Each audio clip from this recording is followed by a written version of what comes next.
Turn your sound on. My sound on? Yeah, you was off. Didn't pick up anything. All right. Well, welcome to the Pfeiffer DD991 podcast. Rocky I am, Gilly he is, Little Tate he is, and Thumper he is. May the force be with you. I am working right now, so these guys are going to take off the podcast and enjoy, and I'll be back later when I have more time. Goodbye. All right. Did you guys hear it? You heard it, right? Yes, you heard that thought. Yes. Okay, good. All right, I'll see you guys later. I got to get back to work. I got people at the window. Yeah. All right. Go feed the populace. All right. First of all, we want to welcome happy birthday, Thumper. Yay! Thanks, Happy birthday.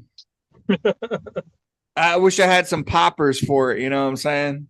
Right? He finally made it to 45. Yeah, nobody thought I would ever make it there. That's what they all say. I'm right behind you, dude. I'll be there in July. Yeah. All right, since it's fucking May the 4th Star Wars Day, right? Well, it's funny. The movie didn't come out till May 25th, 1977, so it should be May 25th. You know. But I think everybody's playing with the words itself, like because the fourth, all goes together. So it's kind of like 420 type shit. Yep. Tomorrow's Revenge of the Fifth. So yeah, Revenge of the Fifth. Plus tomorrow's Cinco de Mayo Day. Yep. And I got my shirt ready for tomorrow's podcast to piss off some liberals if they're watching. That says we can't, if we're white, we can't celebrate that day. Fuck you, we're gonna celebrate it. We just make tacos fucking redneck style, white boy style.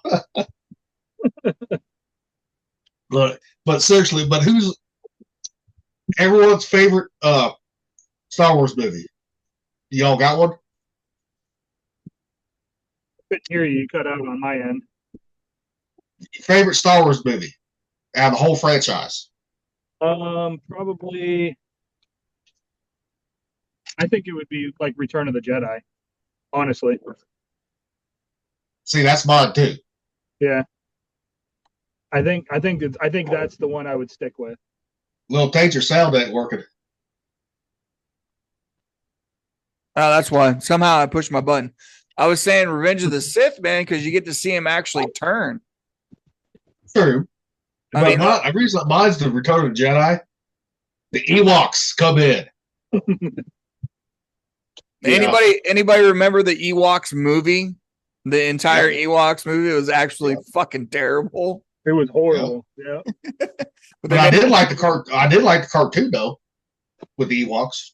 Yeah, I mean, that's going back in the day where people don't even remember that shit unless you're like us. Yeah, I mean, but I had the fucking stuff fucking dolls or animals, right, of the Ewoks. Because those are my favorite. Man. Yeah, I don't know why, but it was. Well, who's your favorite character from the Star Wars universe, though? Chewbacca. Chewie. Yeah, Chewie's pretty badass. Solid choice. I'd still go with Darth Vader. I mean, that's always been my favorite guy. Mm-hmm. See, I liked Han Solo because he just didn't give a fuck about. Like, he just kind of did his own thing. You know what I mean? Yeah, he's like the true carefree dude. Like, yep. I don't give a fuck. I'm going to make money, and I don't give a shit about anything. Yeah, he was like a true pirate, like a space pirate. Yeah. And did y'all know that Chewbacca, how you know how he got his sound? No. He mixed it with fucking mixing from dying noises of lions, bears, walruses, and other animals. I mean, the sound guys come up with all kinds of shit. The laser blaster from the Stormtroopers was from like a guideline, for like telephone poles and shit where you fucking twang it. Yep. That's how they did that shit. I remember that seeing that. Yep. There's some pretty crazy shit that they did to make it. And if you see like how they're like looking over, I can't remember which one it was, right? This guy was on a tower, right? Overlooking. that was a trash can the guy was in. They didn't care. They used anything they could back then. Man, Yeah. have you seen the skit where it's like if fucking stormtroopers had aim? Yeah. They show that part where like Luke and fucking Leia are on the platform. They fucking shoot him off of it, and he fucking dies like right there. Fucking falls down. I mean, they could have better aim. They could at least gave them better fucking aim. Well, they do the whole skit by then giving them LASIK surgery on their eyes. He's like, holy shit, I can see now. And they start blasting targets. It's fucking hilarious, man. I did like the last one, though. There was a police department that did a target practice also with the stormtroopers. I don't know if you saw that, too. There was a skit for that. Oh, there goes Joel. Pretty Captain Joel. Yeah. What are you saying, Gilly? Which one? Like, which movie? The last one? The last one. I kind of like that one. You talking about out of the new series? Or okay. Yeah, the last one, where they got the female coming up that's somehow kin to Luke and them. Yeah, Ray itself. Yeah. Yeah. Oh, hey, Joel. Oh, yeah. Yep. I remember. Hey, good afternoon, guys. How we doing? How's it going? How's retirement going? I'm not retired yet. I'm still on. Oh, you're not retired yet? Okay. No, that'll be next year. Next year, okay. So where's your last duty station at now? I am the Inspector General for Navy Special Warfare, so I'm the guy who investigates the Navy SEALs for fraud, waste, and abuse. Oh, damn. Nice. I guess you're busy right now then with everything that Trump's doing in Doge, huh? No, actually, it's pretty quiet, honestly. Oh, well, that's good. Yeah, Well, that's good for David, though, because what's the last audit they couldn't pass what the Marine Corps did? I'm like, nobody can pass an audit. I mean, if you look at the stuff that is going on with the budget, I mean, it isn't shocking the stuff they're uncovering every day. I can. It doesn't matter. It doesn't matter what color the administration is. The government has grown to a bureaucracy that is almost unstoppable. And the number one rule of a bureaucracy is sustainment of the bureaucracy. Yep. Right. It's kind of like a gas turbine engine. A gas turbine engine uses 75% of its energy for self-sustainment. Yep. Right? It's like one of the least efficient engines. I mean, if you're gonna go with an engine, get yourself a diesel, right? Diesel's putting at least 55 or 60%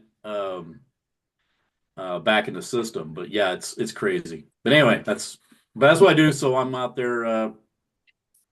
The most of what we do is I go to meetings and then we push stuff back, saying, yeah, that's not really the reason to call the IG. I mean, the number of false calls is shocking. And then we got just absolute loons out there. You know, the Navy SEALs planted chips in my head, and they're the black helicopter. I mean, that shit's real. I get the emails.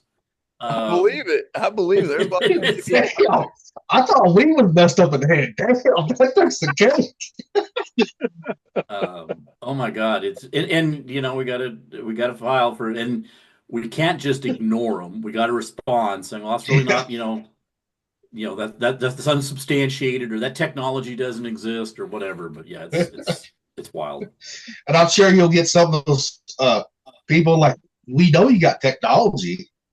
Yes. Yeah, but you know, having worked for the federal government for the last 4 decades, yeah, they don't keep secrets very well. Damn. No, they get leaked out in like movies like Top Gun and all kinds of other stuff. Well, and they just look at the leaks they're having now. I mean, people cannot hold on to a secret. I mean, some things have been kept secret, but not for the long term.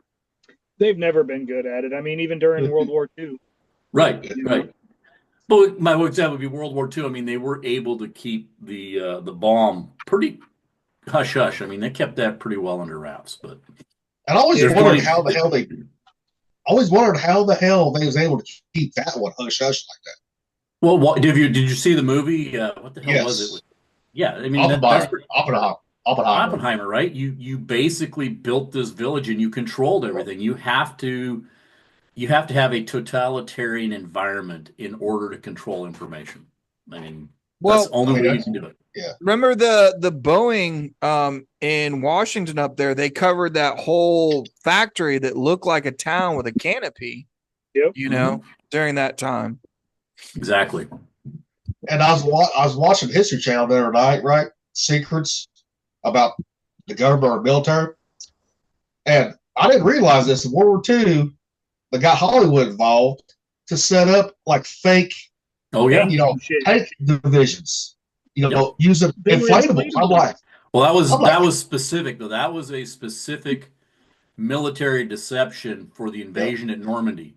Yeah. And they used a couple of things. They used Patton's infamy, right? So Patton, the guy that stormed through Sicily and really rocked both the Italians and the Germans on their heels. They said he was putting together the army in northern England, and that's where the blowups. And it wasn't just blowups; it was cardboard cutouts, and they were cutouts not on the vertical, but on the horizontal. So when the planes flew over, they were just taking pictures of a cardboard cutout, but they looked pretty realistic. They did, and yeah, it was pretty wild. But yeah, Hollywood also actually propaganda stuff too. They actually had video of them setting that up. Yep. And you see them like picking up a whole fucking inflatable tank and carrying it around. That's what the History Channel was showing. Yeah.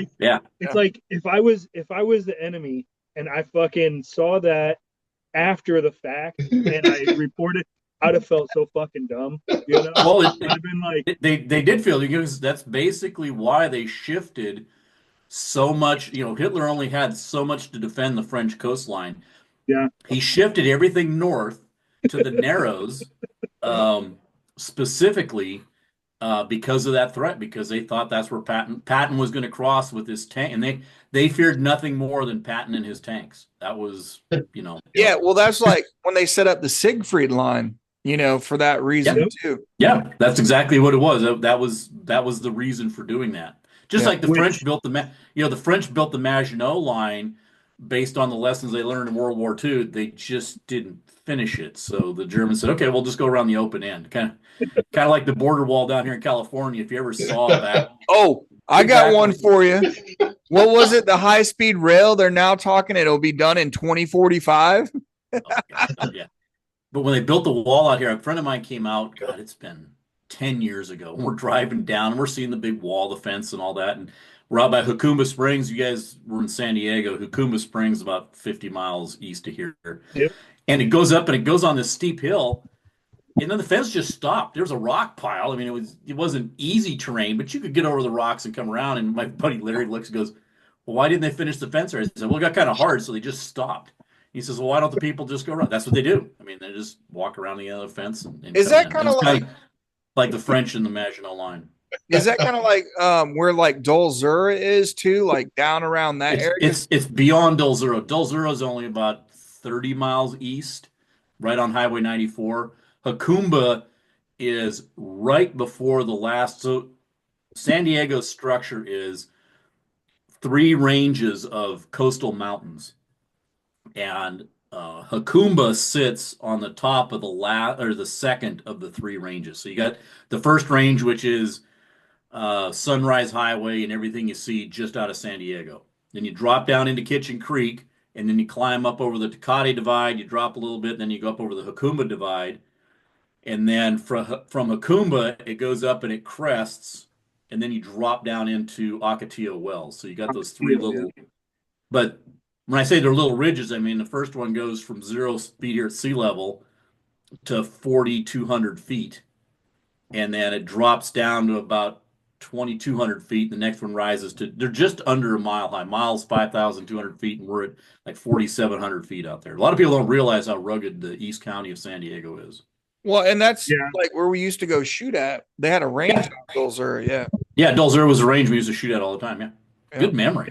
They still, in fact, the teams, I mean, ships and everybody still go out there because the range is closer than going to Camp Pendleton, which is the majority of the ranges. Yeah, it's terrible getting all the way up to Camp Pendleton when you go to Dol Zura. And you can shoot anything out there. People don't realize, like, they hear all the California gun laws. Go to Dol Zura and see what they shoot out there. There's everything from 50 on down. Exactly. Oh yeah, I've seen mag dumps a lot of times out there. If they want to finish that border wall, all they got to do is send the CBs in. Oh, it's done. So that wall is done. But, oh yeah. But I mean, all across the border, southern border, the send the CBs, let them do their job. They'll finish it. Oh yeah, they'll be happy about it too. Those guys love construction work. No, they do.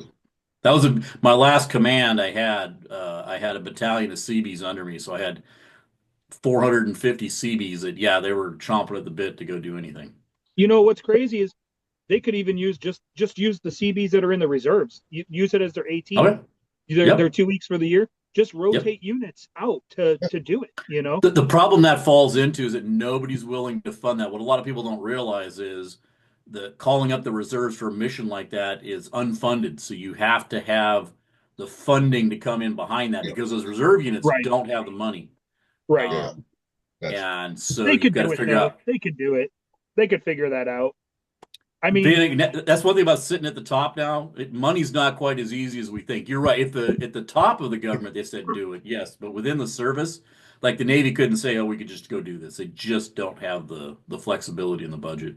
Well, with everything that they're uncovering as far as like the fraud, waste, and abuse and all that, once they start freeing up a bunch of funding, then they can redirect it, and then they could fund it for something that matters. Absolutely.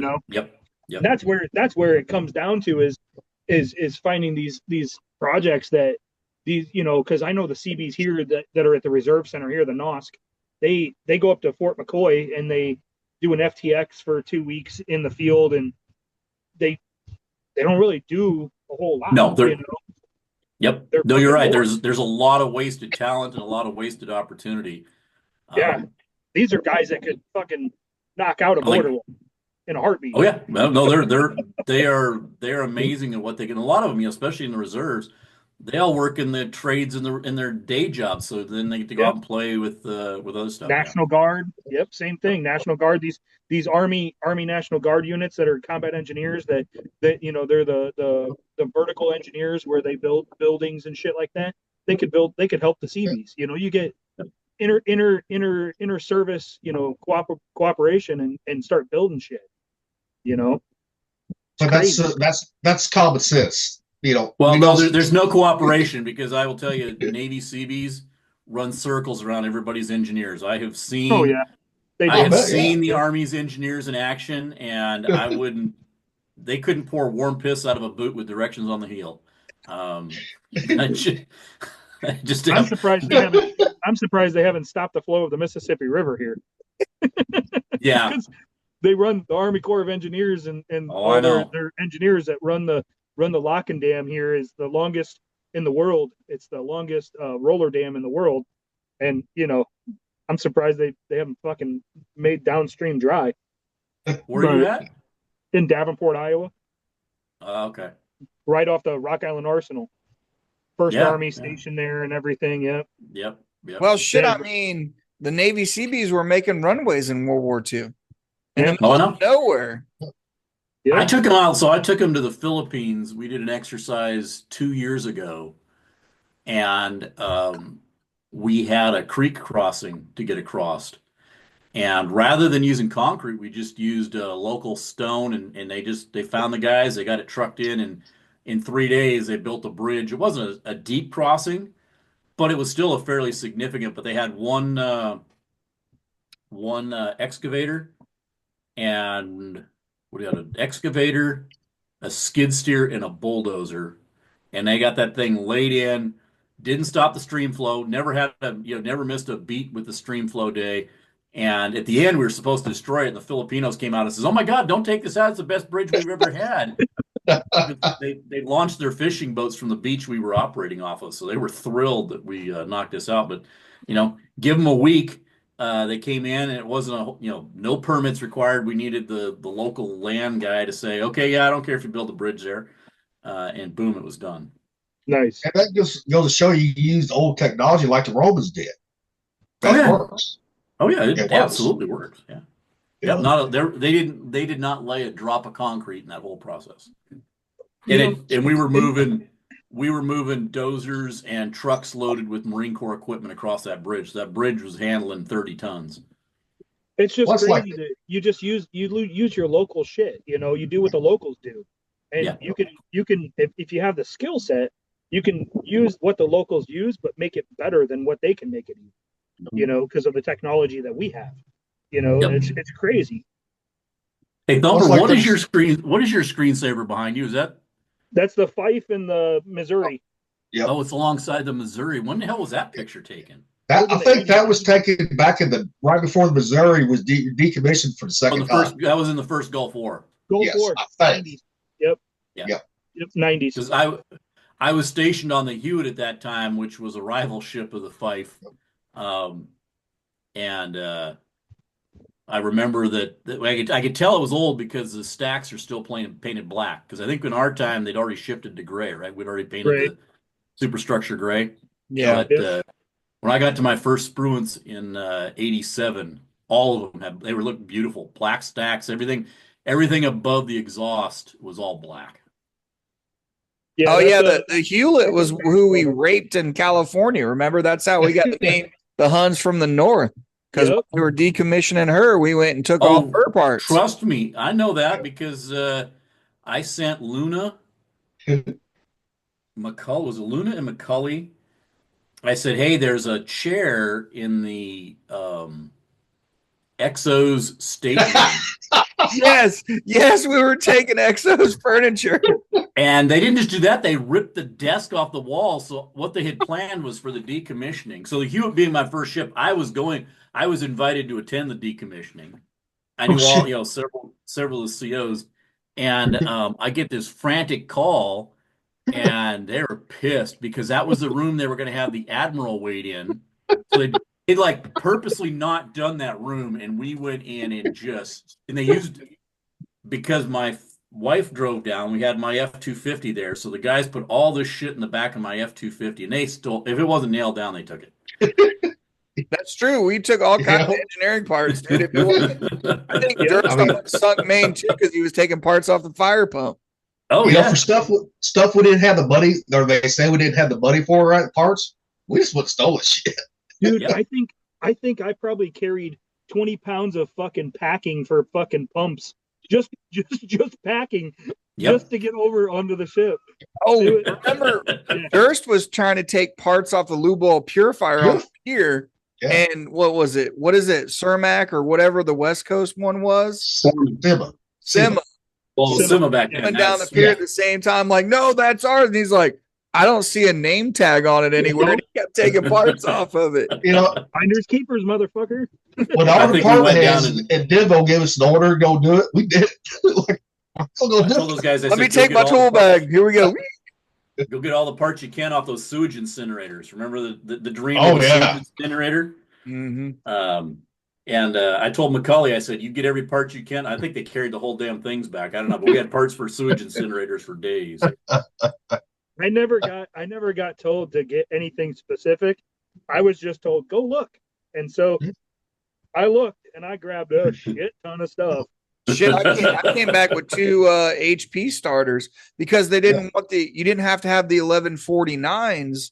No, Now you just until the Exo's furniture and the commission went missing. And they're like, Whack. he's at 1149 now. They started checking everything then. Yeah. yep, yeah, that was McCully. I can't remember. I think it was Hines, McCully, and Luna. I think it was those 3 lunatics I sent over there. Probably. Oh, Hines. Oh, Quasi. Oh, Snatch. Snatch. Snatch. That's funny. Now we get the real story. Dude, I forgot about that. Holy shit. Yeah. You want that Exo's chair, didn't you, in your stateroom, didn't you? What's that? You want that Exo's chair in your stateroom, didn't you? No, I didn't even ask. I wasn't worried about the chair. There was something else out of there. I think that chair ended up in the log room or somewhere else. I don't know, but my stateroom, I was sharing a stateroom with 3 dudes. There was no room in my stateroom for anything. Oh, okay. That's where a lot of it too. The commissioning plaque, Exo's furniture, and I think there was one other thing. Oh yeah, the commissioning plaque. I forgot somebody unscrewed that off the quarter deck. Like, Yeah, they you did. never take They were really upset about that one. because that shit goes back. So the bell, the commissioning plaque, and a couple other things go back to the Naval Heritage and History warehouses, and they're kept on file. So, like, as a new ship comes into service, they may not get a brand new bell.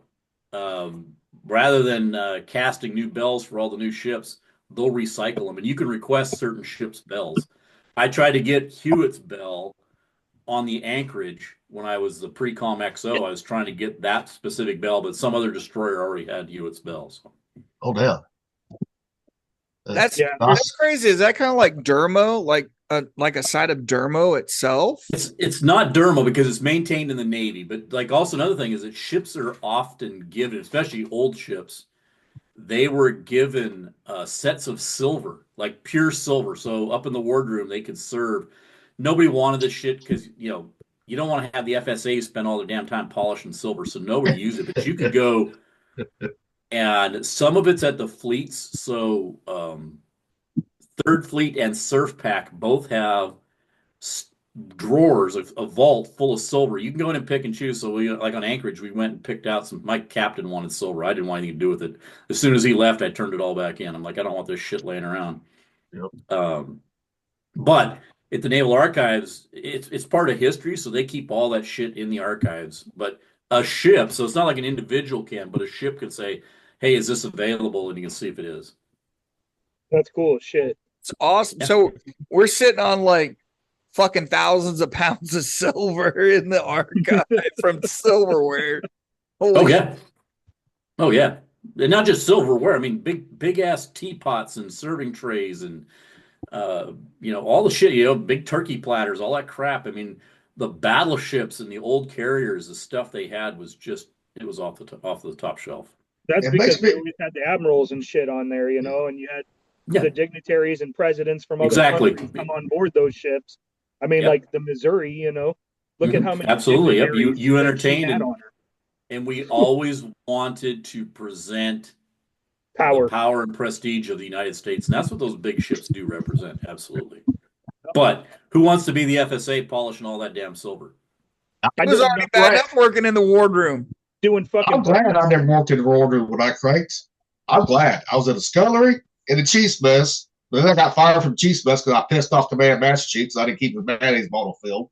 Do you remember? I don't know if you were there for Chief Warrant Officer Brooks. Do you remember her? Of course I remember her. She always hit on some of the FSAs up there because I got hit on her in Bahrain. No shit. Yeah. She was Electro, wasn't she? I think so. I know her husband was a Master Chief. Yeah, her She husband was a kind of Master bounced Chief. around in some departments because Because she built her whole career serving on a cup. She served on only one or two ships, and then all the rest of her time was at SEMA. Yeah. And so, being on a small boy, she absolutely did not fit in well. No.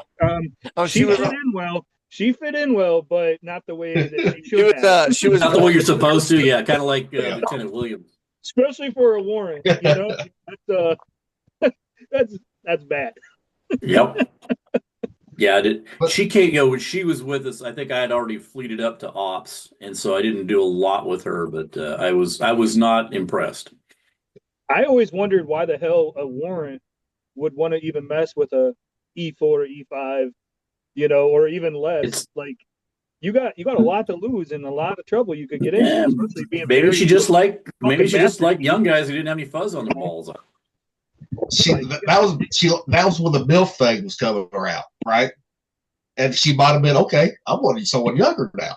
Well, she got caught with the STG-2 in the captain's gig, sleeping in because the watch found him and hurt him, and they were under the tarp for the captain's gig. And I don't know if you remember this, but after the fucking, we left one of the ports on the fucking Westpac. I believe it was that STG-2 was standing in line for med call because his shit was burning, and she also had to fucking be tested for it. And sure enough, they both had fucking chlamydia and had to fucking try to explain that away. Give the gift that keeps on giving. Oh my! But This That is also wasn't the hard. same That wasn't. STG. This That is wasn't also hard, the was it? yes. This is also the same STG that fucked a seaman that was working for him, like in his division, Yeah. and all of a sudden down in forward pump room, people jumped up and yelled surprise basically while they were in the middle of fucking, Yeah. and scared her. So she ran to the Master Chief CMC and told on him. So she basically in turn told on herself. And then they both went to fucking mass and he got busted down again. It's like, what the fuck is going on? That's why I love being sound security, man. I always want to go down to Fort and try to catch somebody. Yep. Yep.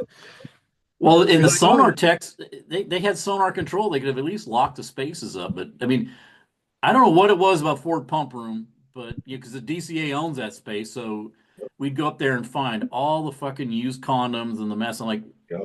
this has got to be like the nudie most mags. unromantic place you could think of. Yep. And then, then you got to climb down to the damn thing too. You know, Right? Who wants to I hated climbing down that ladder, going down there. I hated that. Man, it was Especially- great. It was great in rough seas, man, because you could When like you go do the jump. back up, like jump. Yeah. I know. I almost lost my grip in heavy seas doing that. Yeah. You know, I was like, Yeah, that one seaman, I mean, fuck it, I'll say her name, Seaman Eaton, which was very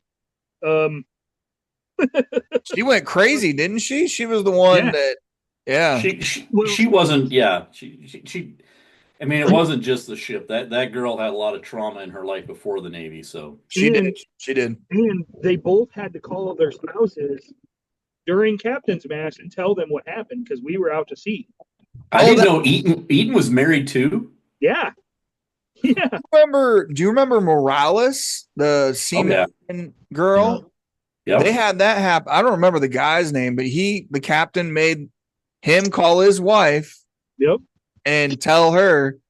And I watched like Was this still this is Captain Carpenter, right? Because this is like when women first came on the ship. No, it was 2000. Hans. Hubert. Huh? Yeah. Oh no, it might have been Hubert. Yeah.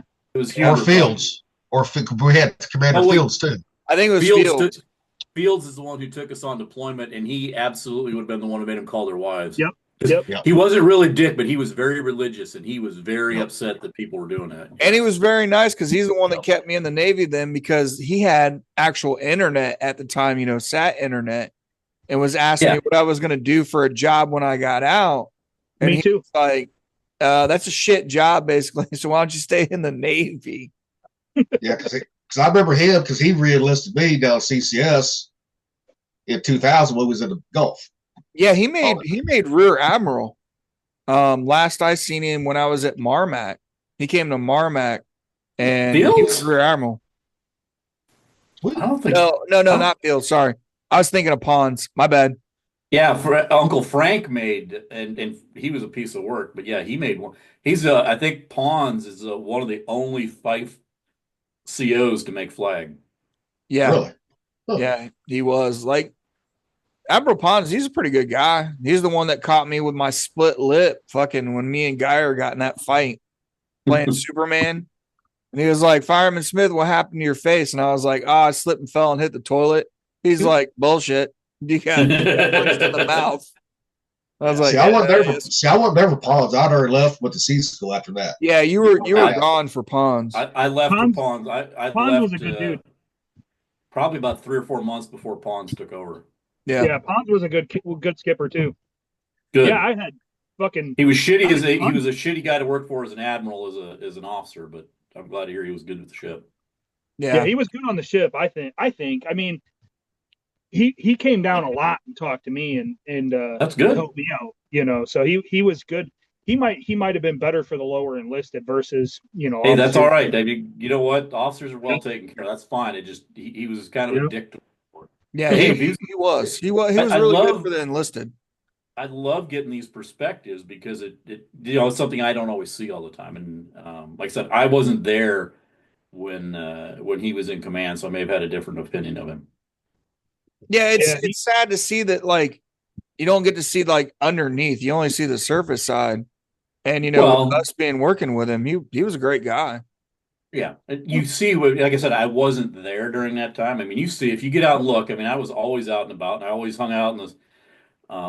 I didn't smoke a lot, but I would hang out in the smoke pit and get the look. You got the skinny on everything in the smoke pit. In Oh fact, yeah. Yep.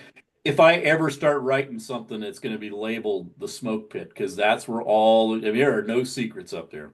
Nope. Nope. Nope. Everything went out of the smoke pit, man. Everything. That's Especially true. when you go up there on the mid watch and nobody can see, they can't see in the back corner. They don't realize there's an officer up there. Oh yeah, it's you can all. Like a little fly on the wall, like, let me listen what's going on. Yeah. Yeah, but you know what? You can't burn that bridge either, right? You can't go and Yeah. use that stuff, so you just got to kind of file it away Yeah. and use it to treat systemic things, not individual cases. Yeah, like fields and ponds both, they like to fish. And so I spent a lot of time on the fantail on deployments with them, smoking Yeah, stogies and throwing fishing poles out. And I got to know them pretty good. And I would say that's good. probably better. I would say probably better than other lower enlisted. And Well, sure, and you get to know the nature of a man when you got fishing going on. yeah, That's a different. So yep, all of the trappings of service go away, and you're just two guys trying to catch fish. yep. And it was pretty cool because we'd be sitting there talking about life before the Navy and what we did and what we planned on doing and every. And it was nice because it kind of like took me out of like the hole and working in the fucking oil lab all the time and the stress of all the bullshit going on. And it was nice. And then when I got out, I was like, damn, I was pretty fortunate because I got to spend that much time with my skipper and Yeah, which actually is fucking not common. no, not at all. And get to know him because every command after that, which was a lot, I never really spent time with the skippers. Nope. And hell, I've been on Desron 22. I couldn't tell you who the fuck my skipper was. And I mean, I'd go on to ships and I would do inspections.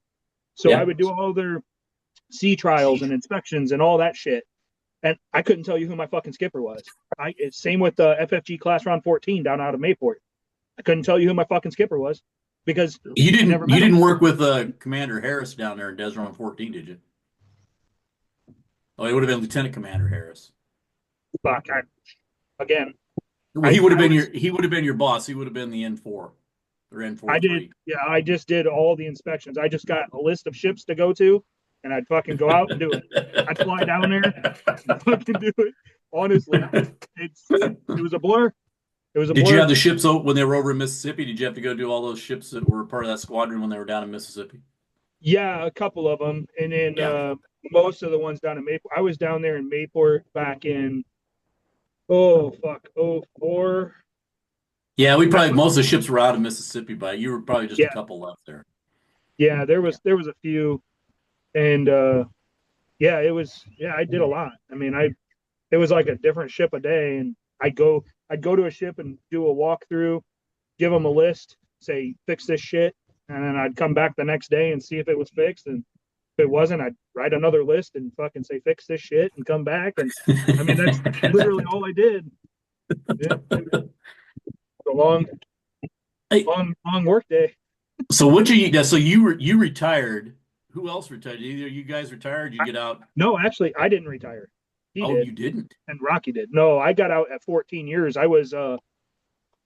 So I was a NSO NSW recruiter Yeah. um, for 2 years, and I was supposed to re-enlist, and they were trying to get me to stay on board, and because I worked really well with all the motivators out there in Coronado Yeah. with my guys that I put in, and I was always hitting mission and everything, and instead I got a phone call, and it was Triple Canopy wanting to hire me for their WIPS program, Mm, doing World Protective Services for the U.S. government. And yeah. so I went to Afghanistan. I got out and went to Afghanistan as a private security contractor doing protection for U.S. government officials. Hmm. So Wow. I did 14 years. I'm 100% now through the VA because I deployed to Iraq in 06 and came home in 08. So I did a 2-year deployment. I kept extending and everything out there and working with Oh, we different just units. we just missed each other in Iraq. I was out there in 05, 06. Where were you at? Good victory. Victory. Okay. Yeah, I was originally stationed out of Buka, down way south by Yeah, way south Umpqua. down there. Bosser, you were hanging out with the Brits. You were drinking beer down there. No, actually, no. Buka was even farther south. It was a mile away from Umkasar, which is Yeah. at the Yep. the port, and then Yep. Basra was about 40 miles north of them. That So far? I thought they were closer together because I thought basically Basra was where you guys were operating out of.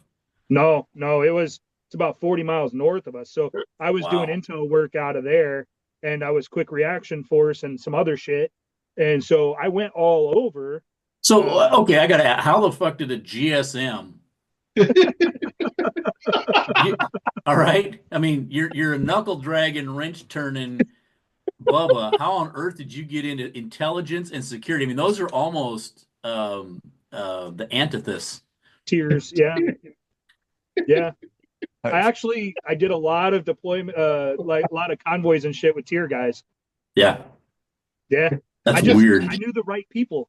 I just Yeah. talked. I Yeah, kind of it's a talked lot my of time. way Yeah, into it. if you have relationships, it's absolutely about that. Yeah, So Rocky, what did you end up doing?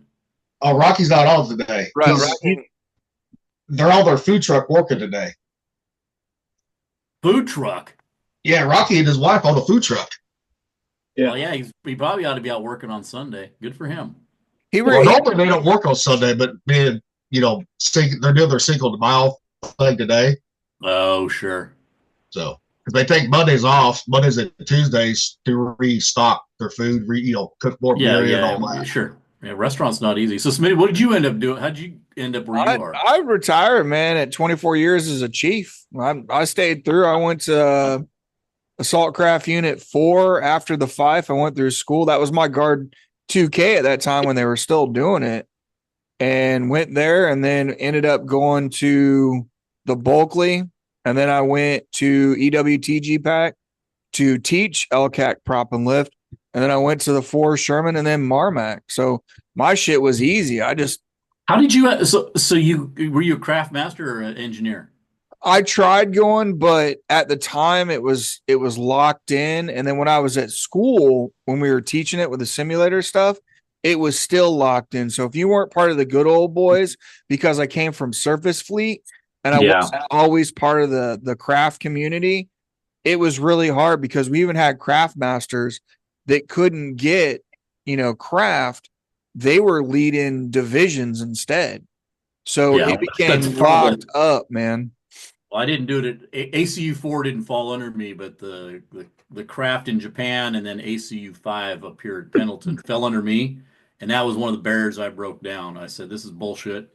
Broke up the good old boy club, removed a couple of master chiefs, um, which didn't sit well with them, but they're off doing their thing. But the other thing we did is we're in the process of creating a new Navy rate, which is Naval Beachman, which will be all your craft masters, LCACs, LCUs, Causeway ferries, basically keeping guys that operate small craft in the small craft community. Well, they used to too. Remember when the It used to be closed loop detailing, yeah.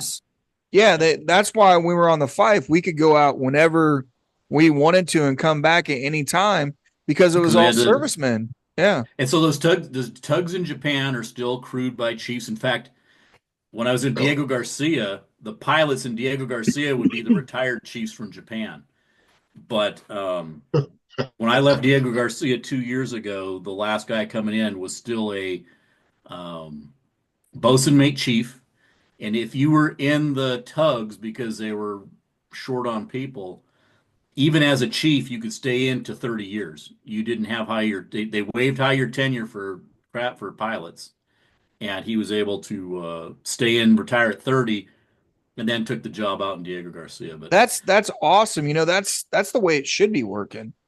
Those will be going away. But as far as I envision having a whole, if they prove it, I mean, God knows what's going to happen with anything in the Pentagon these days. But we were gaining ground on my proposal to create a single rating.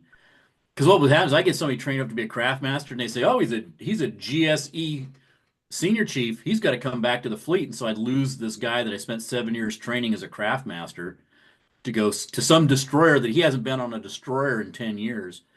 and he's got to be this top snipe, and it was a struggle for everybody. So I'm trying to. Yeah, that was kind of the way it was when I was at EWTG Pack. It was like they were moving, and like unless you knew the detailer and the group, it was hard to get into school, even though I was literally one classroom away from the engineers and the craft masters and the simulator that everybody learns from.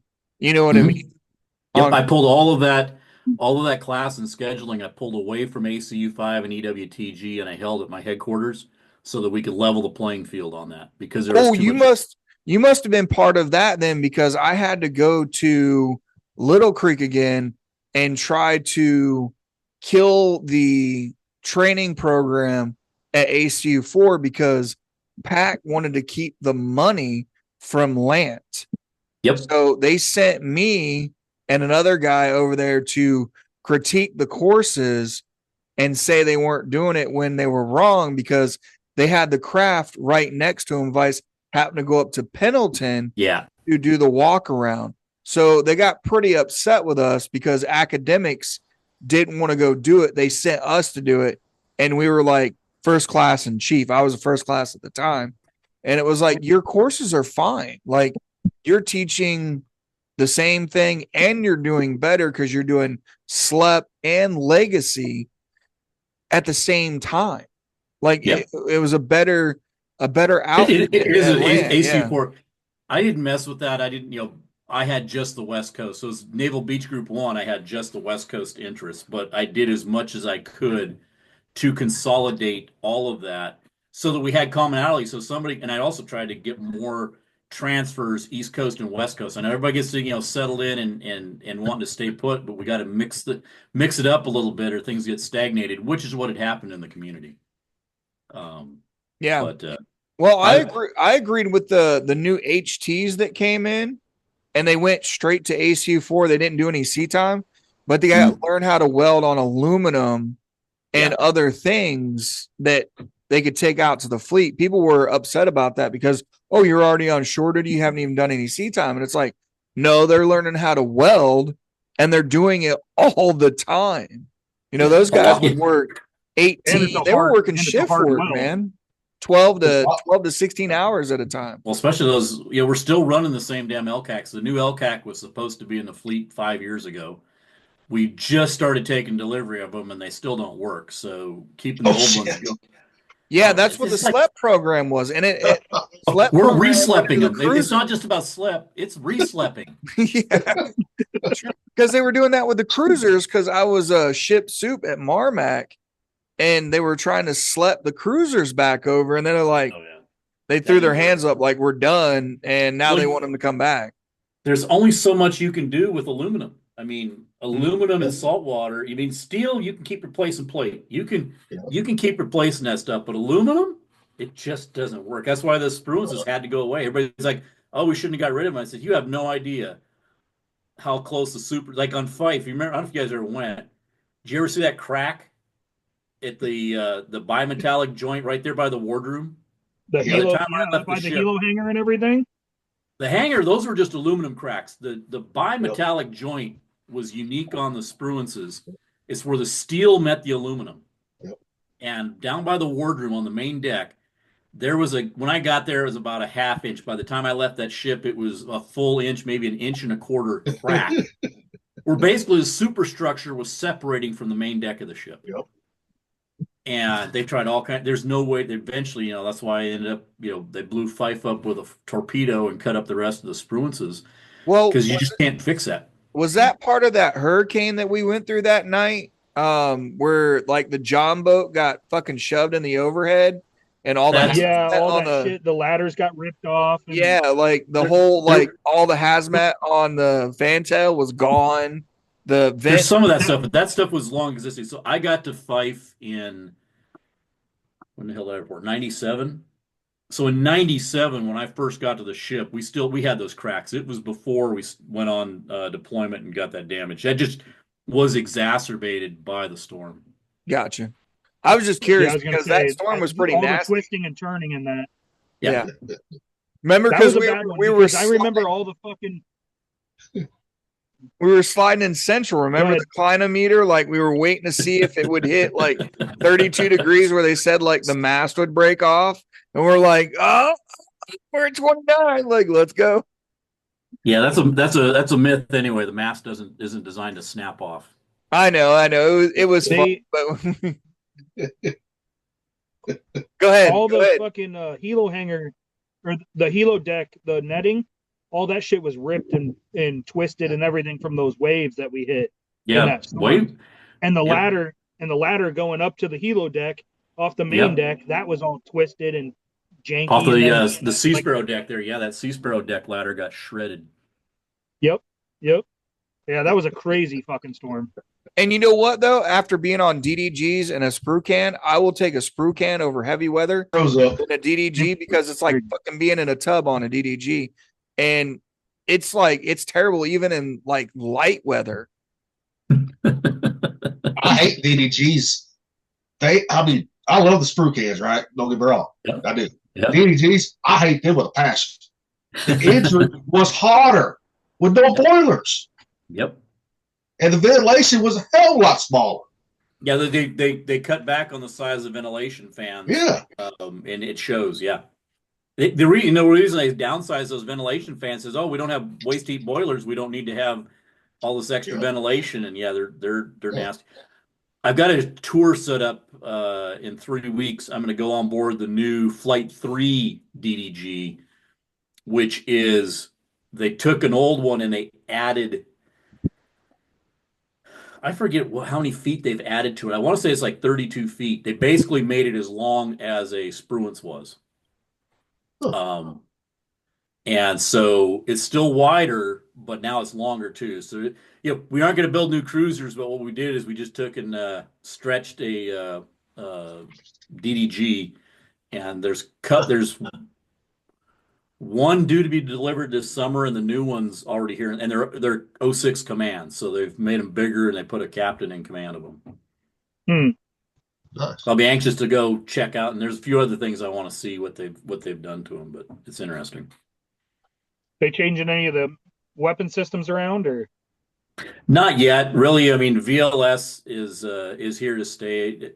The hypersonic weapons and the electromagnetic stuff, we just don't have the power generation to manage the electricity demands on the system. So until we get power generation down, that's the whole problem with the Zumwalt class. We built those 3 Zumwalts before we even had anything that would work on them.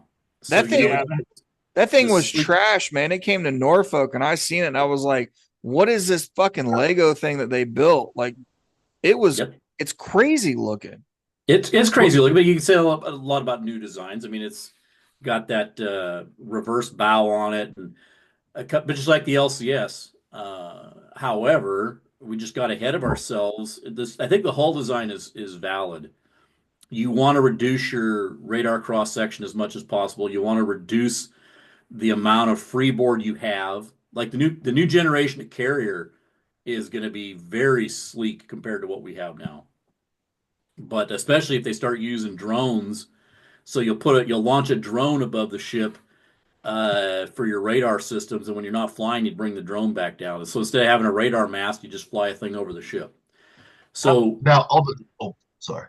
No, go ahead. I was just remembering like the Fire Scout program when you said drone, and I think Gilly, were you going that route? Now, on the Zumwalts, what generators did they have on them? Honestly, I don't know, Gilly. I couldn't tell you what they put on them. My guess it was nothing more than a souped up.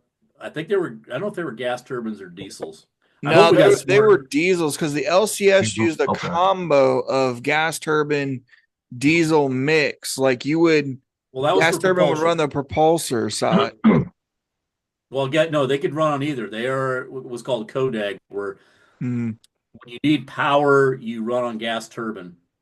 And then when you're looking for efficiency, you run on the diesel. That's right.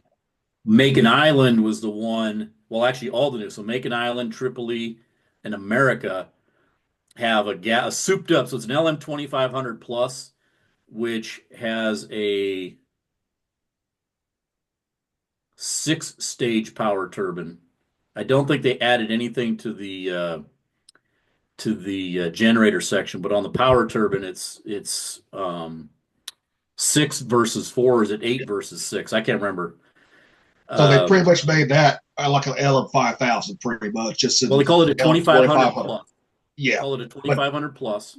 yeah, but I mean same And design, but same yeah, power as the LM5000 pretty much.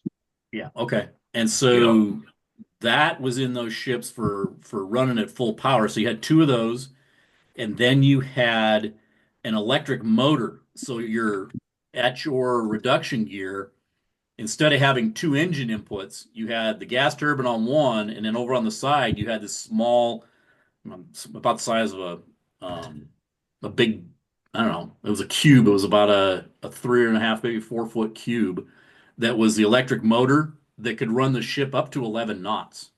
really. And that could run either off of a dedicated generator just to that motor, or you could put it on the bus, which is how we prefer to operate. We just put it on the bus. You had to bring another generator up, and with 4 generators online, you could run the power system. And that's And not crazy because the Germans were doing it, because I worked with a yeah, equivalent of like a German master chief, and mm-hmm. he was learning our reduction gears, and he was talking about the same way the propulsion was set up on the Yep. reduction gear. Well, Do they're that. That Mako was class really, destroyers. yeah. We were kind of like working in conjunction with that Yep. 3-stage like gas. He was learning gas turbines from us, and I worked with him quite a bit. And that was like that whole collaboration itself. Yeah. Yeah, I worked with a couple of the Zaxxon class and the Mako class are the big German destroyers, and their codec is much more advanced than ours. I sometimes wish we would learn from our allies and not just try and figure it out ourselves. Sometimes we do some dumb shit, but Yeah. it's pretty interesting. Germans have always had, precision machining and just ahead of time, not giving them, that credit, but they did. I mean, they break down easy, but, they knew what they were doing. Yep. So Gilly, you were working with the Fire Scout system? No, I wasn't. No, I was asking about the generation. You said you didn't have enough power on some of Yeah. that stuff. I was wondering about what kind of generators they had. If it was the K34s or what. Yeah, I don't know. But I know that modern technology, where we sit right now with power generation capability, we don't have anything that can be maritime and placed on a ship. That's the reason the Ford had to scrap the electromagnetic catapults. Is they still had power even on an aircraft carrier, they couldn't generate enough power to run those cats. Yeah. Which is why they had to start all over and go back, and then they had to figure out how they're going to make steam to run catapults on steam on a ship that wasn't designed to have steam. So, which is crazy. They should have. yeah. I'm sorry. That is a cool system. That electromagnetic shit. That's an awesome cat system. And I thought about that. And I'm like, you know what? That's amazing. That would be so much better on the equipment, everything. But I mean, you're talking. You would have to have 2 or 3 spaces just dedicated for electrical. Oh yeah. Again, it falls into that power generation piece of it that the rail gun, so the weapon systems that were going to run off that rail gun. Yeah. All of that, what stopped it dead was power generation. Yeah. Because even with capacitance and one-time shots, if you stored up in capacitors and you did one, you then can't get the cyclic rate of a weapon system to make it worthwhile. Because when you got to charge a capacitor for 2 hours per shot, well, it's like going back to muzzle loaders, right? We're gonna say, hold on, while I Not don't move. That's what the rail gun would have been, because we'd have had to wait 2 hours or whatever. It was a ridiculous amount of time. Well, and you have thermal breakdown of materials too. That rail itself is going to break down eventually. It sends it, over time, and that's why I think if we start dabbling more in lasers, that is a little more, I think, doable. But well, they have been. Yeah, they have been. They've been showing them on YouTube all the time. I was like, damn, they're already showing this stuff on YouTube. We already had it. So an LPD out here in San Diego did some of the first test firings. Up on the front of the ship had the laser mounted on the front. An LPD of all things. I'm like, what? They did it because nobody really expected us to be doing that stuff with an LPD. Well, But yeah, I mean, that laser is pretty remarkable. But again, it falls into power Power. generation, right? Generation, In yes. order to generate that kind of power, because on an LPD, you've got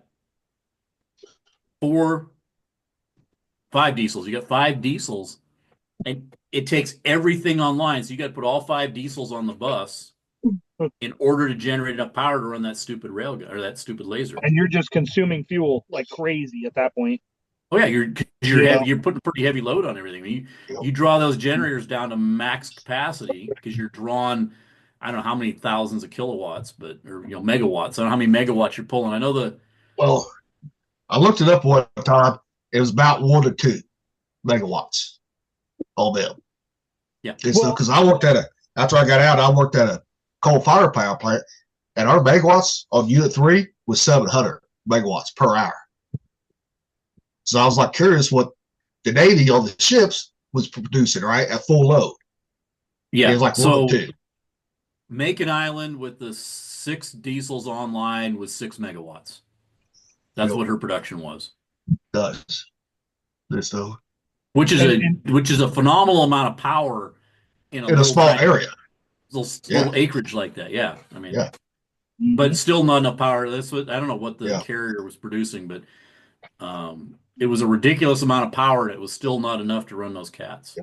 And the thing is, to run that stuff, like all the weapon systems, the like hypersonic stuff, you need like as much power generation as a coal fire power plant puts out. That's what you need.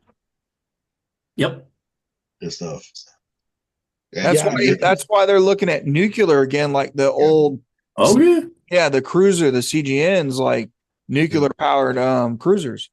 Yep. It was because the problem with running the big nuclear navy like we had started out was the training of people. All right, it's just like in the special forces. There's only so many people who can be a Navy SEAL or a Green Beret. Right. And they're not all going to join the military. So you really draw down your pool. There's only so many people who are going to be nuclear engineers. Yep. And we struggled to man those ships then. Yep. And it will be a struggle in the future. And then comes the cost of regulating, maintaining, and refueling those ships.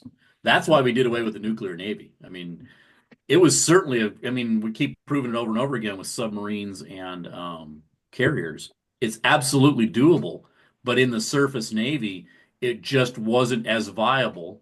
I think it will become viable again as fossil fuel goes up in cost and availability. It'll become viable again for us. But well, I got to fail that on fossil fuel, right? I mean, look what we did in Kuwait and all that, in the 90s, right? They should be giving that shit to us for free. What is that? I mean, we should say, okay, here's our price. We want free oil. Play some.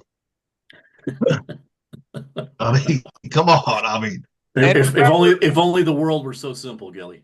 And remember when we were on the Fife, remember the fuel wasn't the problem. We would go out underway anytime we needed to, and then slowly it reduced down to fuel costs that we didn't do as many underways. And that training that we used to get when we were on the Fife declined. Like it went right down. There's only one way to train sailors, and that's at sea underway. Yep. I mean, that was my biggest struggle as a ship's captain.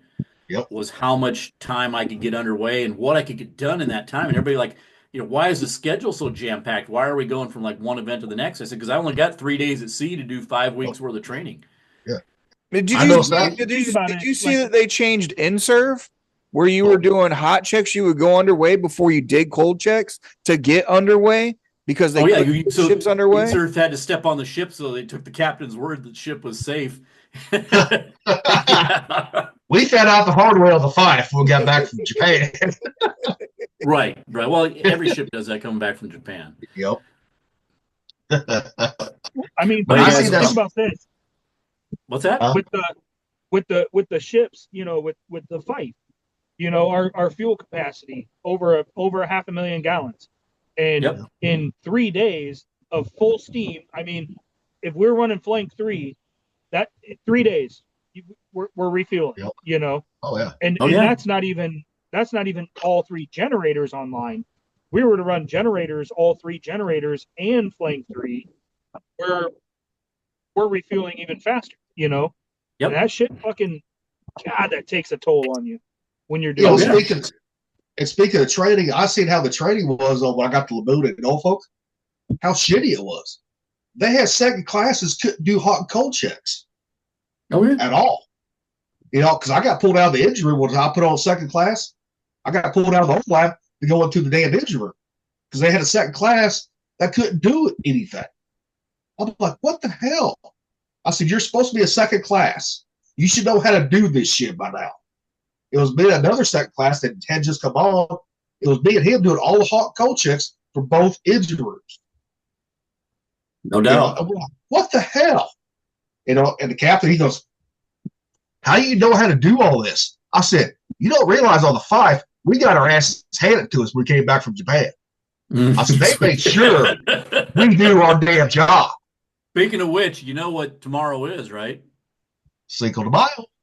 The day we pulled into Everett and we shipped that. I forgot about that. Hub. Oh shit! Really? Forgot about that. Oh, trust me, I am scarred for life from that day. Holy! Because you remember. Damn. So we're getting ready to leave. We did the missile offload out there in the Anchorage, just off of Yokosuka. We brought the divers out because we were seeing oil coming out of the hub. Yep. And divers went down. Oh, there's nothing. We stop in Guam. Say again. Because we were losing oil. Remember, the sump was the head tank was going down on the port. Was it the port shaft? No, it was the starboard shaft. No, it was the port shaft. It was the port shaft. The head tank was going down on that port shaft, so we called divers in Guam. Divers go down. Nope, ain't nothing. We pull into Everett, our homecoming, our new home port, and we ship 500 gallons into the bay in the cleanest harbor in the West Coast. Yep.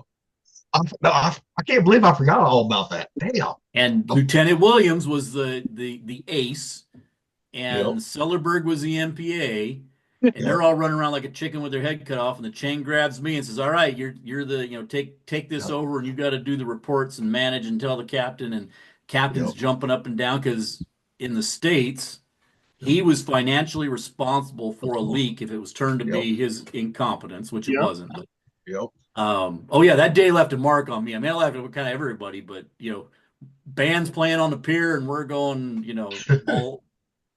all out because we had lube oil leaking all over. And that's the long shaft. That's the long one. Because my wife was like, "Why aren't you coming home tonight?" And I said, "Because I gotta work." When I got done with that tour on Fife, it came up for me to be the chief engineer on the David R. Ray. Oh, really? Man. And my wife looked at me and she said, "If that's the job you take." Shit. So I got a job. I was supposed to go to the Ford. So I was going to leave the Hewitt as DCA and I was going to go to the Ford and be the weapons officer. And then I was in school and you guys were out you'd done the airplane crash and you were doing your certifications and Ops went back. You remember Ops, that skinny little bug-eyed guy? Yep. He went batshit crazy. And they called me up and they pulled me out of the schoolhouse and they said, you're going to Fife and you're leaving tomorrow. I wasn't even done with the school. Oh shit. The admiral got on the phone and they told him, "You're pulling him out of class. He's the only one qualified to go right to they're leaving on deployment in a week." So that's how you became the ops guy on the 5. Yeah, well, Ops went batshit crazy. Yeah, because I remember you was DCA, then you left. Go to school. I went to department head school. Yeah. So myself and Sellerberg both got picked up, and you remember the navigator, Lompa. Lompa, yeah. She was technically a second tour divo, so her next job should have been shore duty, then go be a department head, but she went straight department head. But Sellerberg and myself, we did one divo tour and then went straight to being department heads. Normally that path takes 5 years, so we were accelerated because the Navy was desperate. Well, and it was I was in school and they called up and said, "Hey, we need Joel Stewart right now. And they got the admiral, the Third Fleet admiral, called the schoolhouse and said he's coming. It's not a question. It's a directive. Because I didn't want to go to the fight. I didn't want to come back. I mean, not that there's anything wrong with the fife, but I was looking to do something new and different. Yeah, you just left there as a DCA. Now you're coming back as ops. That's the reason they wanted me back, is they needed a qualified TAO, because I left the ship as a TAO. Yep. And I was in department head school with the Chang. What was his name? Mill something. Shit. Who the fuck was the John? Oh, I only remember Molinari, like off the top. Molinari. That's Molinari. John. Yeah, Molinari. But before then, John and I were in department head school together. He's a much more senior lieutenant because he's gone down a normal path. Yeah. He was awesome too, because when we passed cert, he bought us all fucking beer, van full of beer, and yes, he did. Me, and but all you guys remember the this? Department got drunk.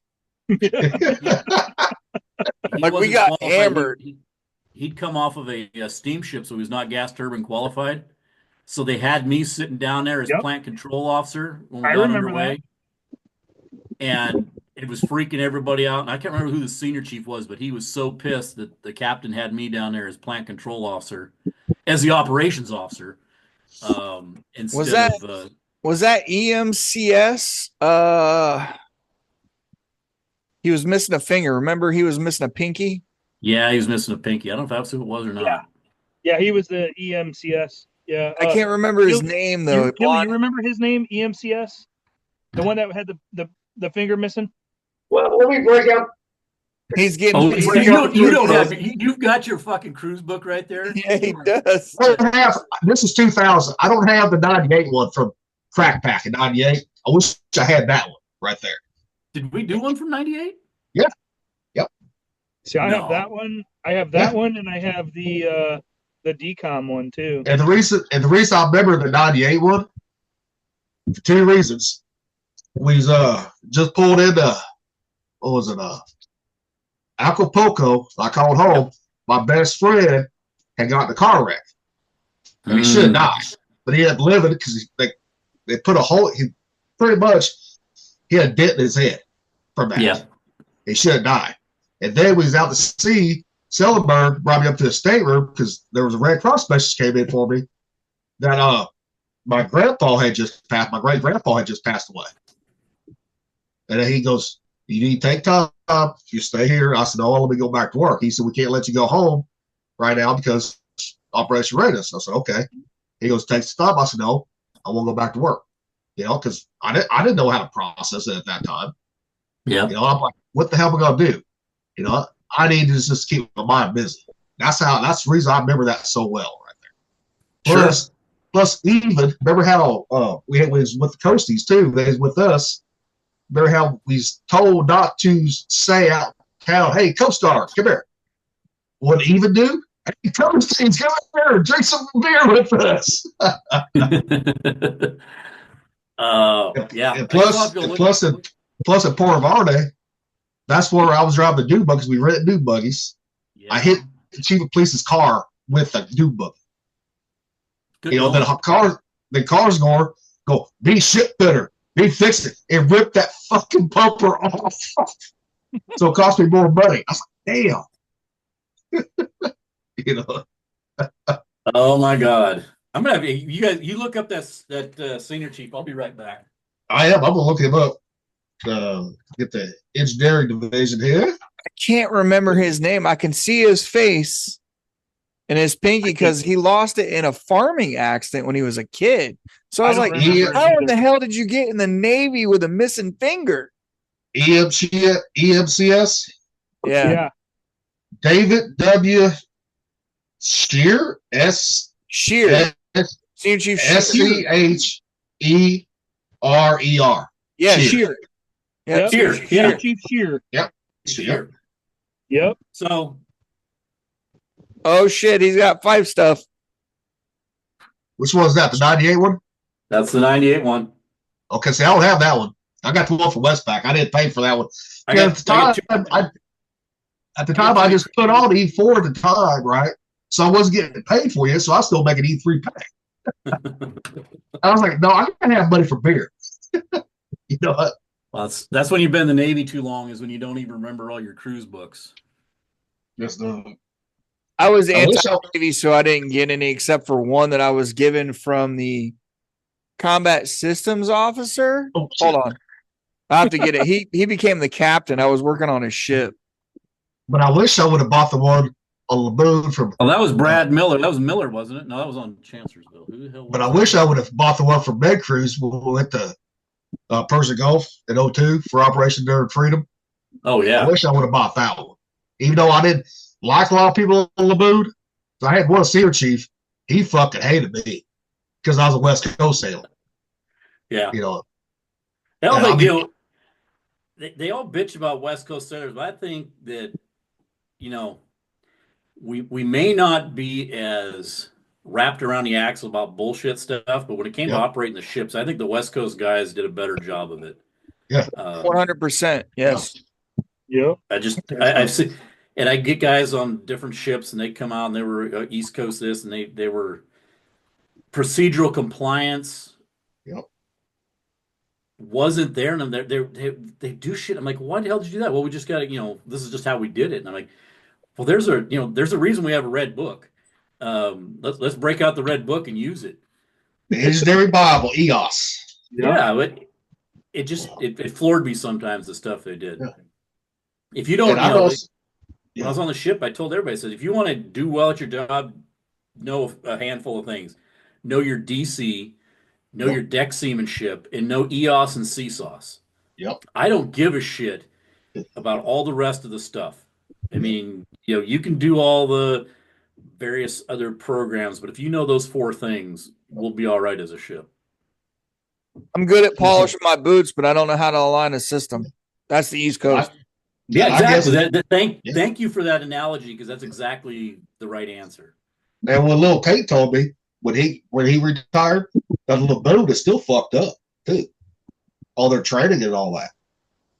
Yeah, it was a real culture shock to me when I went back to the Bulkley after being at ACU4 and being on the Fife. It was crazy because it was like, oh, there's an admiral coming. We need to paint the ship. Man, we got shit broke down. I could care less, but the admiral things, like, you know what I mean? Like, you knew when equipment was fucked up because it was painted. You know what I mean? Like, oh, that pump doesn't work. It's fucking painted. And you're like, yeah, it didn't work. Because it was greasy, and it was, you didn't paint it because you couldn't because it was running. I wish I would have never chose the East Coast. I wish I would have took, because I had owners go. I could have had owners go John Paul Jones in San Diego. Yeah. Where Eureka went. I'm thinking, I don't want to go. I don't want to be in San Diego, right? I want to see the other side. I mean, granted, I got to see some cool stuff in the bed and all that. Granted, but I didn't realize how bad the East Coast was messed up. Politically, really. And that shit was funny too, because when I came back from EWTG Pack for orders, they were like, we're going to send you to the East Coast. I was like, you don't want me to take a West Coast ship? They're like, no, we want you to go to the East Coast. I was like, so you're going to spend $100,000 to move me across the country to go to one ship, one dude? And they're like, yep, sure do. And I was like, really? Yeah, because you'd already left the East Coast, went back to West Coast at that time. Yeah, I'd left the East Coast. I was like, now I'm going back after 3 years on the West Coast. Like, come on, man. Yeah, I was glad. When I got to Laboon about a year later, after we got back from deployment in 02. Here come Lil Tate, here come Lil. I said, finally, people I can get along with. Yeah, they wasn't on the same boat. They was at was it ACU4? Yeah, we all went to ACU4. But Chad came and found me. He knew I was on Laboon. Came and found me. He goes, Lil Tate's out here too. I was like, sweet. I said, now. Finally, someone I can get along with. Like traveling gypsies, man. Fucking I haven't seen Chad or talked to Chad since he left the fight. He's back in Hawaii, working for his stepdad, fencing and stuff. But He's a little more out there sometimes. He was On the way always he out there. thinks. What do you I know, but even more Dude. on how he thinks, especially. I always remember the food that his wife had made when I was there. The fucking Ethiopian food with the chicken and the fucking chili powder that she'd make the sauce with, and the fucking. I used to eat the shit out. See, because her dad grew up in Ethiopia. Her dad did. Yeah. I was gonna say, wasn't she from? Well, she was from Arizona. Yeah. And her dad, like, she did all that weird cooking that we. And she was a tattoo artist and everything else. Yeah, I know. I still never got my tattoo finished by her. That's for sure. I know. I never got one on my stomach finished either. So. I never got one started for a reason. I wish I would have knew better, but I didn't back then. I was dumb and young and all of my shit is professional, like professional. I ain't fucking. Yeah, but when you're an E3, E2, you know, you don't care. You want the price. You got the bargain, right? You don't care how clean that price point. Yes. Yeah. I mean, I got mine in Thailand. I got one in Thailand. That was a good amount. I didn't. The only one I got, I got one from two from overseas. The first one I got ever was in Darwin, Australia, in '97 or '98. You know, we pulled into there. You remember? You remember Tom? It was still Japan at the time. Remember Tom in Thailand got Carpe Diem spelled wrong. Yeah, he did. Remember that? Yep. Oh my God. Yes. But I never got in Thailand. I was not getting no tattoos. I was more about chasing the women at that time. You know. That shit was funny because he was my roommate, and after that, man, they spelled it wrong, and I was like, "Oh my God, bro, you ain't gonna get that fixed." Yeah. And I got Murillo to get that big ass fucking tribal tattoo on his fucking arm. And his mom, dude, almost fucking murdered him because, traditional Ecuadorian family, Yeah. I still got tribal from Bremerton. There was a tattoo shop right outside the gate there that had a tattoo shop because of the sailors. They were always busy. This one's from Marysville. Because my first ex, I mean, first ex. I have to specify, bro, back from like '99. Yeah, and so I got one. This one that I'm getting covered up is from Thailand. This one's from Washington State when Melissa and I went and got our tattoos, and then the one on my fucking left leg is from fucking recruiting school for the Army, and then now I've got my suicide awareness tattoo, and then I've got the fife and my golden shellback and all that on this arm, and then I got my tribute to my guys I lost in Iraq on my right arm or right leg, and I won't do a living room tattoo again. Like I won't allow it. I won't. Not even gonna get close because I got a couple others. I got a Star Wars one, but I got to cover that up because that's with my third wife. That was an anniversary thing. So that one's getting covered up.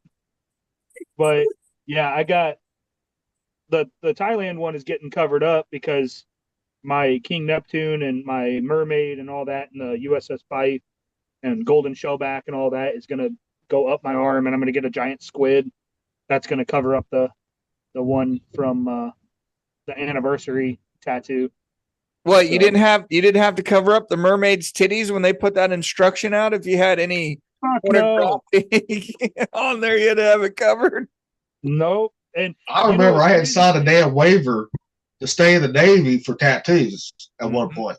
Yep. I was like, "What the hell? I've already had these for years." I told myself I never did sign that waiver either. I never did sign it. They're like, "You got to sign it." No, I'm not. What about for you? What about Pete Hegseth now? With all his tattoos. Are we going to get changed? Oh, it's pretty liberal now. I mean, I've got sailors that got pretty much if it's not on your face and neck, it's fair game. I got guys with, the bosun mates always got their crossed anchors down here in the web, but web or I throw knuckles too. Yeah, I got their knuckles and all that, but Yeah, I had sailors, well, still do, sailors that pretty much, I've even got a couple with them, like they're behind the ear, so they're not seen. I had one girl that had a big freaking fancy thing in the back of her head, so she kept her hair Oh, really short, but it was just long enough to cover it up. And when she'd go on leave, she'd shave her head so her tattoo would show. Uh, but shit. oh yeah, this current generation is some special children. I'll say that for them. I mean, the tattoos, if you're going to be, whether in the Navy or military or working at a job, a civilian, you don't need to be on the face, neck. You Yep, know, shoulders down to the hands, but not down to like right there. Especially if you got to go be a cop, right? Because that's why a lot of them here in Missouri, you see them wearing long sleeves in the summertime, especially high patrol. They're covering up yep, their tattoos. yep. I had to Because when do it I as a got, paramedic. I had to yeah, cover see, up my well, tattoos as a yeah, paramedic, which is like the person's dead What? on the floor, and I'm gonna do CPR on them. I got to have my tattoo covered. yeah.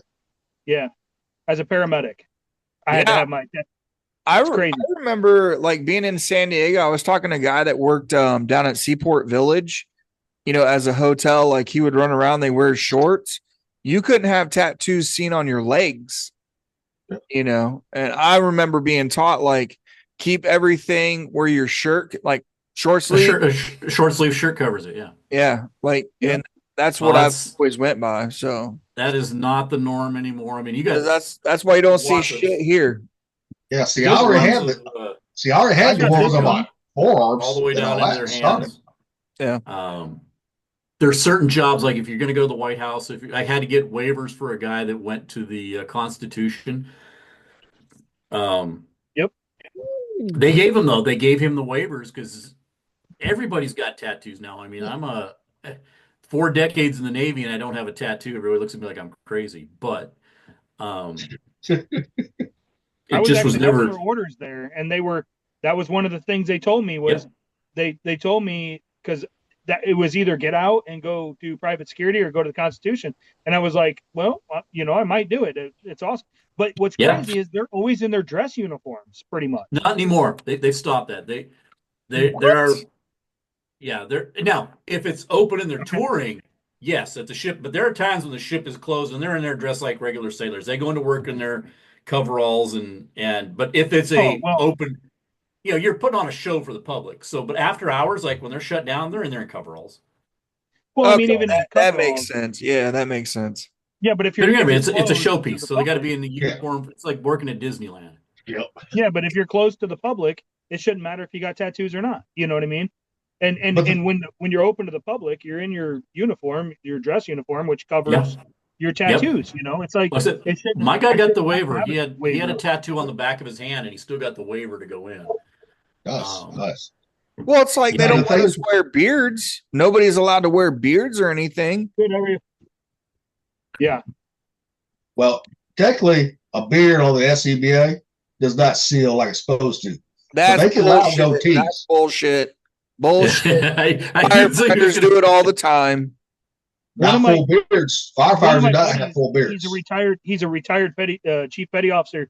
He's actually at the White House right now. He speaks out about alternative medicines and stuff like that for veterans. Yeah. He also is head of an organization that rescues trafficked children, like sex trafficked children and stuff. Oh Jesus. Huge issue. And he's at the White House right now, and he just posted a picture of him in his chief petty officer uniform, even though he's retired, with a Yeah. beard. And I was just like, I get it, like cool, like, but I'm in the mindset like even if you're retired and you get in your uniform, you should probably be within Except uniform that reg, no, especially the when you're uniform regs specifically allow the beard when you're retired. So it is retired and within veteran. regs. Yeah, I know. It's just one of those things that like it's like You're OCD about it. That's what you are. No, I can yeah, I can I agree am. with him. Like if I were to get my uniform back on, I would shave. If I was going out to wear my Most uniform. most chiefs that I know when they put their and other folks when they put the uniform on, they go clean shaven. Yeah. Yeah. Most Yeah. do. I can agree with that. That's just, what we've done forever. And it Like and it I don't looks know if respectable. They ran a test. Hang on. They ran a test program about, I guess it was last year. They were thinking about bringing beards back.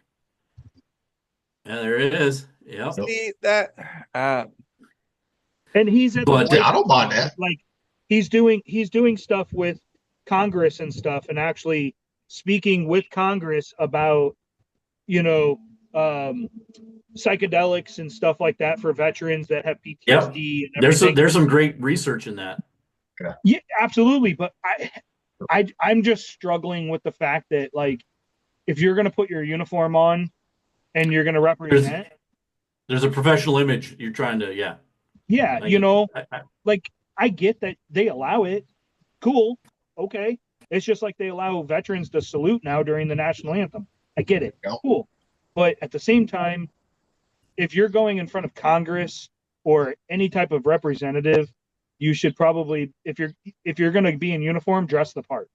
You know, yeah, if I was doing what he's doing, I probably would have chosen to wear a suit. absolutely, yeah. And Yeah. then it's not a big deal. And Yeah. wearing the uniform doesn't take, like, not wearing the uniform doesn't take away your service. You Or, know, or your mission, right? I mean, there's Right. plenty you can say and do for that mission. you know, I'm big into Oh, man. to veteran suicide and all that. I mean, Well, sure. I've Yeah. been very deep into that world for a long time, and you know, I've lost people that I've tried to help and everything else, and I'm involved in Wounded Warrior and all this stuff now, and you know, it you don't have to have the uniform on to do it, you Nope. know, and that's why if you're gonna not shave, wear a suit and it would look fine, you know. But I put him in the Navy a long time ago, and he retired, and I just saw that picture today, and I'm just like, damn, like, if I was gonna wear my uniform, I would have shaved, you know. It's one of those I'm weird with you. things. I don't know. Yeah, how I we want got that on same. subject. I want that same suit, that suit jacket, that headset wears, right? The American flag on the inside. I want Yeah. that one. Hell yeah. Well, when you make that kind of money, you can pull that down. I know. Well, He's I making like- more- Go to I like Thailand it and as they'll make We you the one. People. Oh yeah, You you can see can We the exactly. People Bahrain there. or Thailand. Just go to Thailand. They'll make you one for fucking cheap, like $200. You get a whole silk Can't. suit. I can't fly no more with my vertigo, so I'll tell you I what, ain't gonna I'll try. take I'm one- not going to even test that at all. I'll take one for the team, and I'll go to Thailand. What do you Because what are you Because talking last about, time- man? Remember all the suits we got made in the Middle East? Oh yeah, Yeah. Out there when you I can have still go over there? I have one from Afghanistan that's fucking great, dude. My dress blues are from Bahrain. I had my dress blues made while I was in Bahrain. Hell yeah. But Yeah, if I dude. went back to Thailand, Send me your measurements. I'll go to Thailand for you. if I went back to Thailand, I Hey, would not I'll- come back. I'll I would give you not. I'll give you Gilly's measurements. They're short and fat. You know what's funny though? My dress blues and dress whites are the same ones I had boot camp, and I can Yeah. still fit those damn things too. I'll bet you're stress testing a couple of buttons. I Oh, know I no. am. Those Not on the they're pants, no. screaming, dude. They're steaming, man. Oh, As soon as you get water on them, dude, they're like All like that the creation ropes from used the to do on the fabric. boat. I ain't that fat yet. I'm getting there, but not that fat yet. Well, we ain't getting any younger. Hey No, guys, no. I I got got a 4 scoot. years. I got 4 years. I might move to Thailand. You never know. There you Get my go. Social Security and my VA disability. Man, if I get both of those, I'll live like a king over there. Rolling. Well, Yeah, be don't like go the British adding, guys, man. The British guys go there, retire, open up a bar, and you're good. Yeah. Yep. Don't go add any I'll more open wives to your collection. I'll open the fuck you two bar, you know, because there was the fuck you bar, so now I'll have the fuck you two bar. Just don't open the banana bar that was over there across the street. Remember the banana bar? Yep. Stay away from And that that one, will- dude. I don't And that will remember be the one. first bar that they put off limits to the sailors when they pull the port too. And you know what? I'll be the busiest fucking bar out there. Yeah, exactly. Your goal is to be the off limits place. Yep. Hey, That's, guys, how, it's that's been- how it was. That's how the Gardens was in when we pulled into Abu Dhabi, and the Gardens right there. That fucking bar had like 100 fucking Filipino hookers, and they would all take turns walking around in a circle and see who got picked, you know, all that. Oh yeah. All kinds of shit. As soon as you say retired Navy sailor runs a bar, it's off limits. Yep. It's been great catch up with you guys. I got to get here though. I got some things to get finished up. Oh, absolutely. Yeah. Good. Hey, thanks for coming on, man. Thanks. Yeah, thank you. Appreciate the invite. So if you ever want to come back on, just let us know. You know? Yep, I'll shoot you a hit. I'll hit you up when I'm ready to come on. Yeah. Great catching up on stories, man. It makes it great. Oh, hell yeah. Always. Always. All right. Thanks a lot, guys. Appreciate it. All right. Take care. See ya. I'm out of here. So my buddy just messaged me. He texted me and he told me happy birthday, you old fucker. And then he said, hope your walker rolls smooth today.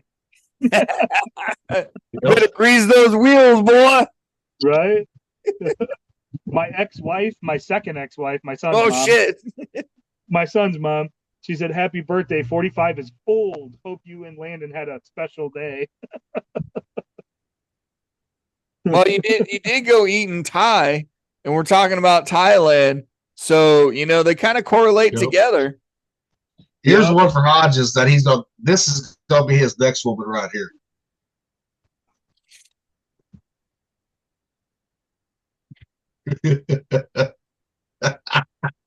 Hell yes.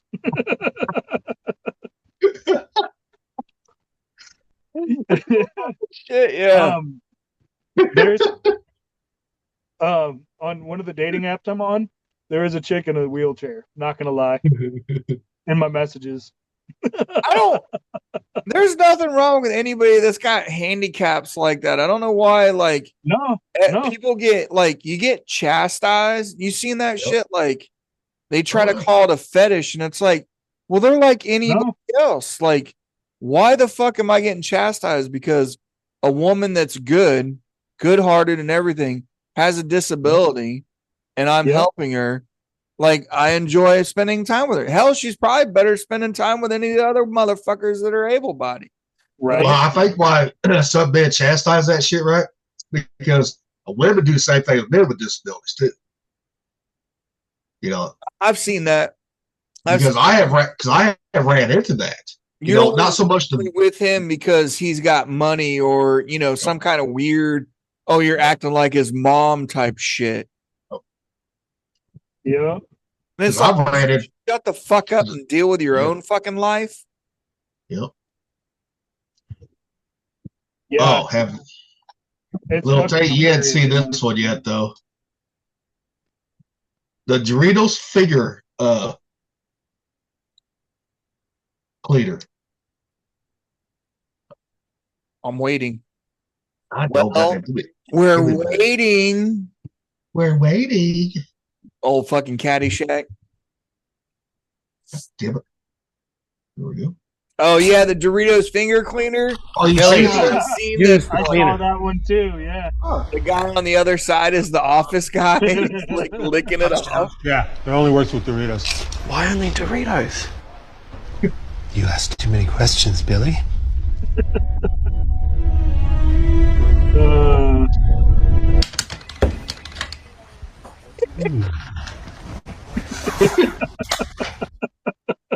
You know where they got that idea from? I guarantee it. Rick and Morty, when they have the trash like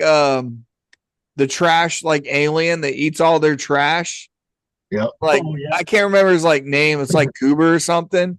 And anyway, like he's in his own house and his wife's like yelling at him, like you need to be better for yourself. And then the alarm goes off and he's like, trash, and he goes and eats it. Here's one right here for the new pope being chosen, right? Which we don't know if pope ain't been chosen yet, but you're gonna love this one. I'll wait till Thumper gets back on there, but let me see what you got because I got one pulled up too. All right. For the new pope. Apparently, it's the end of the world. We're not going to get a new pope. I'm gonna go ahead and share it. Thumper can rewatch it later on. Pipe, dude. And you can see so the then cheers. we have a new pope. We have a new pope, and you can hear the cheers from St. Peter's Square. Music, motherfucker, on there. Here, I got a better one for you. I saw that one. I was like, man, I gotta fucking share that one. That's the one that Trump shared out from his social. Oh, that's nice right there. Again, Antichrist, like, oh. Like I was telling you, like the Trump background, you know, this is what, because today we were supposed to be talking about, you know, Star Wars. Yep. And if you notice in my background, the lightsaber is red. So anybody that's a Star Wars fan knows what red means. And I got the green one for Trump, so here you go. Like, here's where it came from my Yahoo News. The rap itself. 1 second, I'm gonna put it up. They're like, look at that. Like, White House shares beefed up Trump meme for Star Wars Day. Doesn't realize he's styled as a Sith Lord. So now you're already fueling the motherfuckers. Like, oh, he's a Sith Lord. He's gonna take over everything. Well, he might have said, "Fuck it," you know. If they're gonna brand me the bad guy, I might as well be the bad guy. Well, like him putting his picture up in the walkway, his mugshot, like, you know. And then he put all the mug shots in the White House lawn, and they were losing their fucking minds. Yep. Like they were blurring out their faces. And like, no, these people have been convicted of crimes in the United States as illegal aliens. So when you talk about due process, they went through due process and were prosecuted according to our laws without, right, the Constitution itself, where it says we will deport and the federal government's job is to defend the borders. So you got due process outside of being fucking illegal, where you should already be deported because you're illegal. So go shut your fucking mouth about due process, because they already committed one crime by being illegal. And then they committed another crime that's in our fucking states and federal laws. Anybody out there, any fucking liberal, listen, any fucking crybabies out there about Abraham Garcia and fucking MS-13 down there in El Salvador, go fuck yourself. All right. Take your fist as far as you can and shove it up your fucking ass, because they've already broken all the fucking laws there is. And they get fucking more money than me. Can you imagine if I got fucking $2,000 a month in groceries? What the fuck I could buy? I spend about $400 to $500, just like, I know you get a little bit higher because you're alpha male. What I could do with fucking $2,000 and fucking money for groceries and leave the pop and the fucking snacks out, I'd be eating steak and fucking lobster every day. All of us would be. So go fuck yourself and your goddamn benefits to illegal aliens. All right, I'm off my soapbox now. What? $2,000 for groceries? They get that, yeah. Because they get food stamps. It's like $1 billion in the hole for giving them like $10,000 because they didn't like the food they were being served. And fuck you, motherfuckers. And also, this goes along with what you're saying, Lil Tate. Which president allowed fucking illegals to be on Social Security, collect Social Security? I don't remember. Jimmy Carter. Oh, that's right. Right. Falls under the Nixon bullshit with like, I'm going to keep you black motherfuckers voting Democrat for the rest of your No, that wasn't Nixon. That was LBJ. Was it Okay, LBJ. I'm sorry. My thing Nixon is, was a 70s. How are you gonna let the illegals fucking get Social Security, but I have to fucking fight and get a lawyer and everything else to even fucking be considered? You know, and they're not even fucking disabled. And then them motherfuckers got a fund through USAID to fund them for fucking lawyers to fight against getting deported and all this shit. Even though they already broke our fucking law by coming here illegally. Yeah. Like I said, you've already broken a federal law. Yeah. Right? federal law trumps state law. That's why I don't care about these fucking judges trying to put injunctions in. I mean, Roberts needs to either be exposed or get the fuck out, because there's something on him where he hasn't reined in any of the federal judges on the Supreme Court side of these motherfuckers. And every time you listen, it's either Obama appointed judge, a Bush appointed judge, or a Clinton appointed judge. Now, there has been one Trump appointed judge that filed an injunction, which tells me that he was hiding as a rhino. You know what I mean? Like, he was under where Trump got fucked in his first term, where he had all the snakes that were acting like they were part of him and then undermining, slid him under it. So fuck all these federal judges, man. Well, and the federal judges, they're doing it illegally too. Yeah. It's not even in, they're on the West Coast putting this shit in. Well, there's some northern ones too, like no, but still, a federal judge cannot tell the president what the fuck to do. No, they're just trying to slow the roll of everything, because Trump came in like a fucking freight train. Yeah. And was doing this shit like he said he was gonna do. Yep. And they were like, oh fuck, we need to put the brakes on him. So they're able to put the brakes on him through the federal laws. So but now they are going to be working. Now they're going to be working with Congress now, Doge and all them. Everything they've found that's been cut, they're working with Congress to fucking make it permanent now. Yeah. And the only problem with that is that you're not going to be like, if it doesn't get through, you need to get that 2/3 vote. So you need 60 votes, like Chuck Schumer's ass was talking about. Getting in. I don't want to get too much into politics now that we're already on the soapbox, but a lot of Democrats, they're going away from their party. Oh yeah, they are now, and so they'll have the 60 votes, because a lot of Democrats are seeing what the party is finally becoming. They didn't want to fucking see it because they had their eyes closed, right? Well, and the problem is that the motherfuckers are like against Trump, even though he's got a good policy. They are so fucked up in the head that they're like, no, we can't allow him to win. Yep.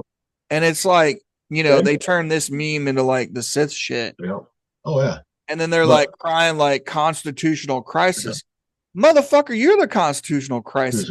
Yeah. And the thing is, a lot of people don't realize, even did like how like USADA was formed, right?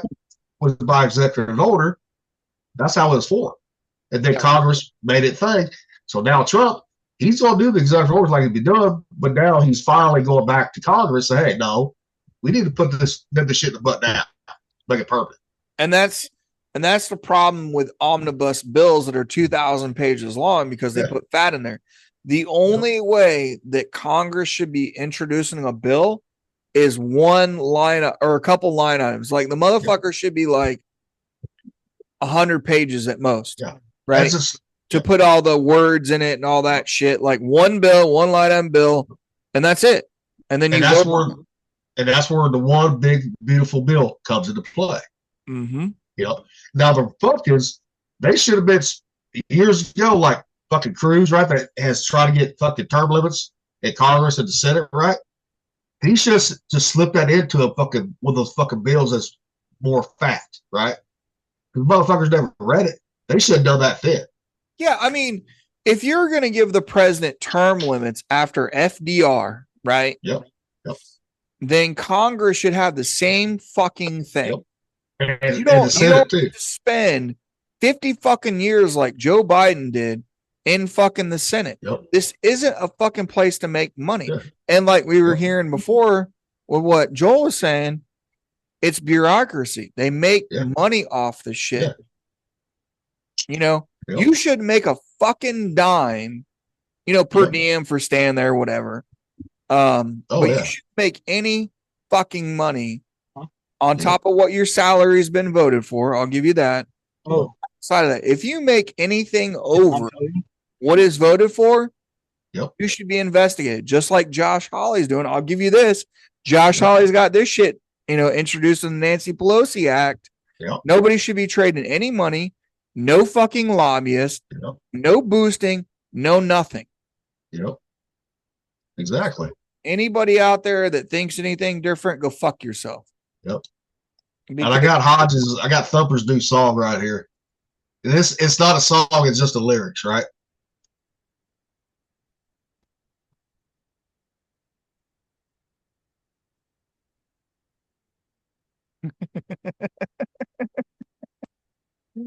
oh, that's good. Hell yes. Oh. No, we're not making fun of medical conditions. I'm down. I mean, Sure don't want to get a blowjob. I mean, You better have fucking a guard on there. yeah. I mean, that's like now you see these reels with like these girls that have nice bodies, but they're Down syndrome, right? Oh God. Yep. I mean, as long as they're in the right mind, I mean, I would turn it down. No, I'm more pissed about the women that are faking having Yeah. Down syndrome. Have you seen that shit? Oh yeah. They're like faking having Down syndrome. They're using makeup like you would fake a bruise Yep. to make them look like they have fucking Down syndrome. And you're like, dude, Yep. what the fuck is wrong with you? You know, this is almost to the point where I hope a fucking meteorite hits this fucking earth. You know what I mean? When you get to the point where you're on an OnlyFans faking that you got fucking Down syndrome to make money. Yep. Fuck, man. I'll make her have Down syndrome afterwards. Right? Bitch's eyes are crossed now. I can't read anything anymore. Yep. Have y'all seen the Marines using the jetpacks in a boarding exercise? Yes, I seen it the other night. Yeah. Oh, you have? Okay. The real Iron Man shit. Yeah. They've been testing it out for a while now. So I don't know why it's become popular again. We're talking this was like the UAE has been using it for years. Yeah, like I mean I know it's new to us, but it's been worked on, and I know those engines because when we were in Dubai, when I was on the Bulkley, we went to the Mall of Emirates, right? And those guys were selling those same turbine engines for like $6,000. Yep. And that's what they're strapping to their fucking hands and their backs are those engines. Yeah. Remember the Red Bull flight guy? He uses the same ones. Yep. Yep. They have the Motherfucker hang flying with an glider ones airfoil. too. They have the hang glider ones too, Yeah. Yeah. Yep.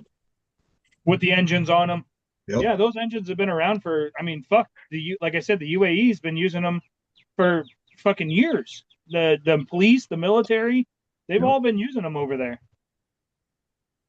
This next one is kind of fucked up. This is in Kansas City, Missouri, right? I don't know if it's true or not. Everything out of Kansas City, Missouri is fucked up. Trust me. No, this is really fucked up right here. City Chiefs, go fuck yourselves. No, this is really fucked up. A Kansas City, Missouri woman, a 26-year-old morgue worker, was arrested this morning after DNA tests revealed that her newborn child result of necrophiliac intercourse with a man she was supposed to autopsy. I don't know how she got her fucking license to do autopsies to begin with. Looking at her, that's nothing new. The morticians have been fucking people forever. I know, because I dated a mortician years ago, right? Wait a minute. Where's this story going? I asked her, I said, okay, is it true that they can still get a boner? She was, oh yeah, and it can still come too. I said, so what you're telling me is if you was doing, mortician work on me and I died, I said, what would you do? She was, I'd ride you like a little fucking mule. I was like, okay. I mean, I've been around enough dead bodies. I've never seen a dude get hard after he's been dead. She claimed that they can. Don't it? So what is that? Is that the same way that when the body breaks down that the muscles contract and they sit up style? Well, no, because your hard on is all about blood flow. Well, right? I know. So rigor mortis is actually all about chemicals like ATP and stuff in your muscles. and your muscles lock up. And technically, so to check for rigor mortis on a dead person, the first thing you check is their jaw muscle and neck, because your small muscle groups will actually show rigor before your big muscle groups, like your arms and legs. Right. And so, like, you check their mouth to make sure it moves. If it doesn't move, then rigor is starting to set in. But if their arms and legs bend and everything, then it's just stage 1 rigor, and it hasn't actually gotten full progression into rigor. So rigor has nothing to do with a hard on at all, because your muscles actually, it's all about blood vessels filling and trapping blood in that organ to make it bigger Hey, and harder. I seen this. I seen this the other night. I was watching Polar on Netflix with Johnny Knoxville taking a Viagra, and he had a hard on when he got shot, and it went and fell out. Yeah. So that's all because of blood flow. It depends on where your blood flow is going. So your vasodilators and constrictors, you have different ones, right? And a vasodilator, it allows the vessel to get bigger, which allows more volume of blood to go through, but the pressure drops. That's why people that take Viagra, sometimes they pass out because their blood pressure tanks, because their vessels get bigger and allows flow more. Yeah. So when it comes to it, I could see somebody extracting with a needle, extracting semen out of the testicles and injecting them into it themselves and getting pregnant. But this is even all with a pig pedicure too. Wikipedia. Death erection. Here. I didn't know if it was all going to be on the internet or not. That's the fuck I'm typing in. A death erection, angel-less, Ritter, whatever the fuck that is, or terminal erection as a post-mortem erection, technically priapism. Yep. Observe the corpse of men who have been executed partly by hanging. Hanging is different because that's a nerve thing. So I'm just saying, I didn't know it was on the internet. But that is super, super rare. That's not something that you're going to see on a regular basis. It's not going to happen. Let's see what this one. Because one, in order for a male to ejaculate, you got to have nerve excitement, basically. And there's no electrical impulse in a dead body, which is what your nerves are. But some people think that the brain does not shut down for a while either. Yeah, but the pathways would. That's the difference. So your brain might, I don't know because I've never been dead, but yeah. The problem is we're sitting here debating whether or not a dead person can put a heart on for a woman to fuck it. I'm telling you, dude, I've touched enough dead bodies in my lifetime. I've never had one get hard. You just didn't touch the right spot. That's what it is. Trust me, I have to touch everywhere. I mean, I got the worst joke out of this. You know how you warm up a fucking chick's vagina that's dead? Use a curling iron. My son said what? I made that joke when I was like 15. How do you warm up a woman's vagina when she's dead?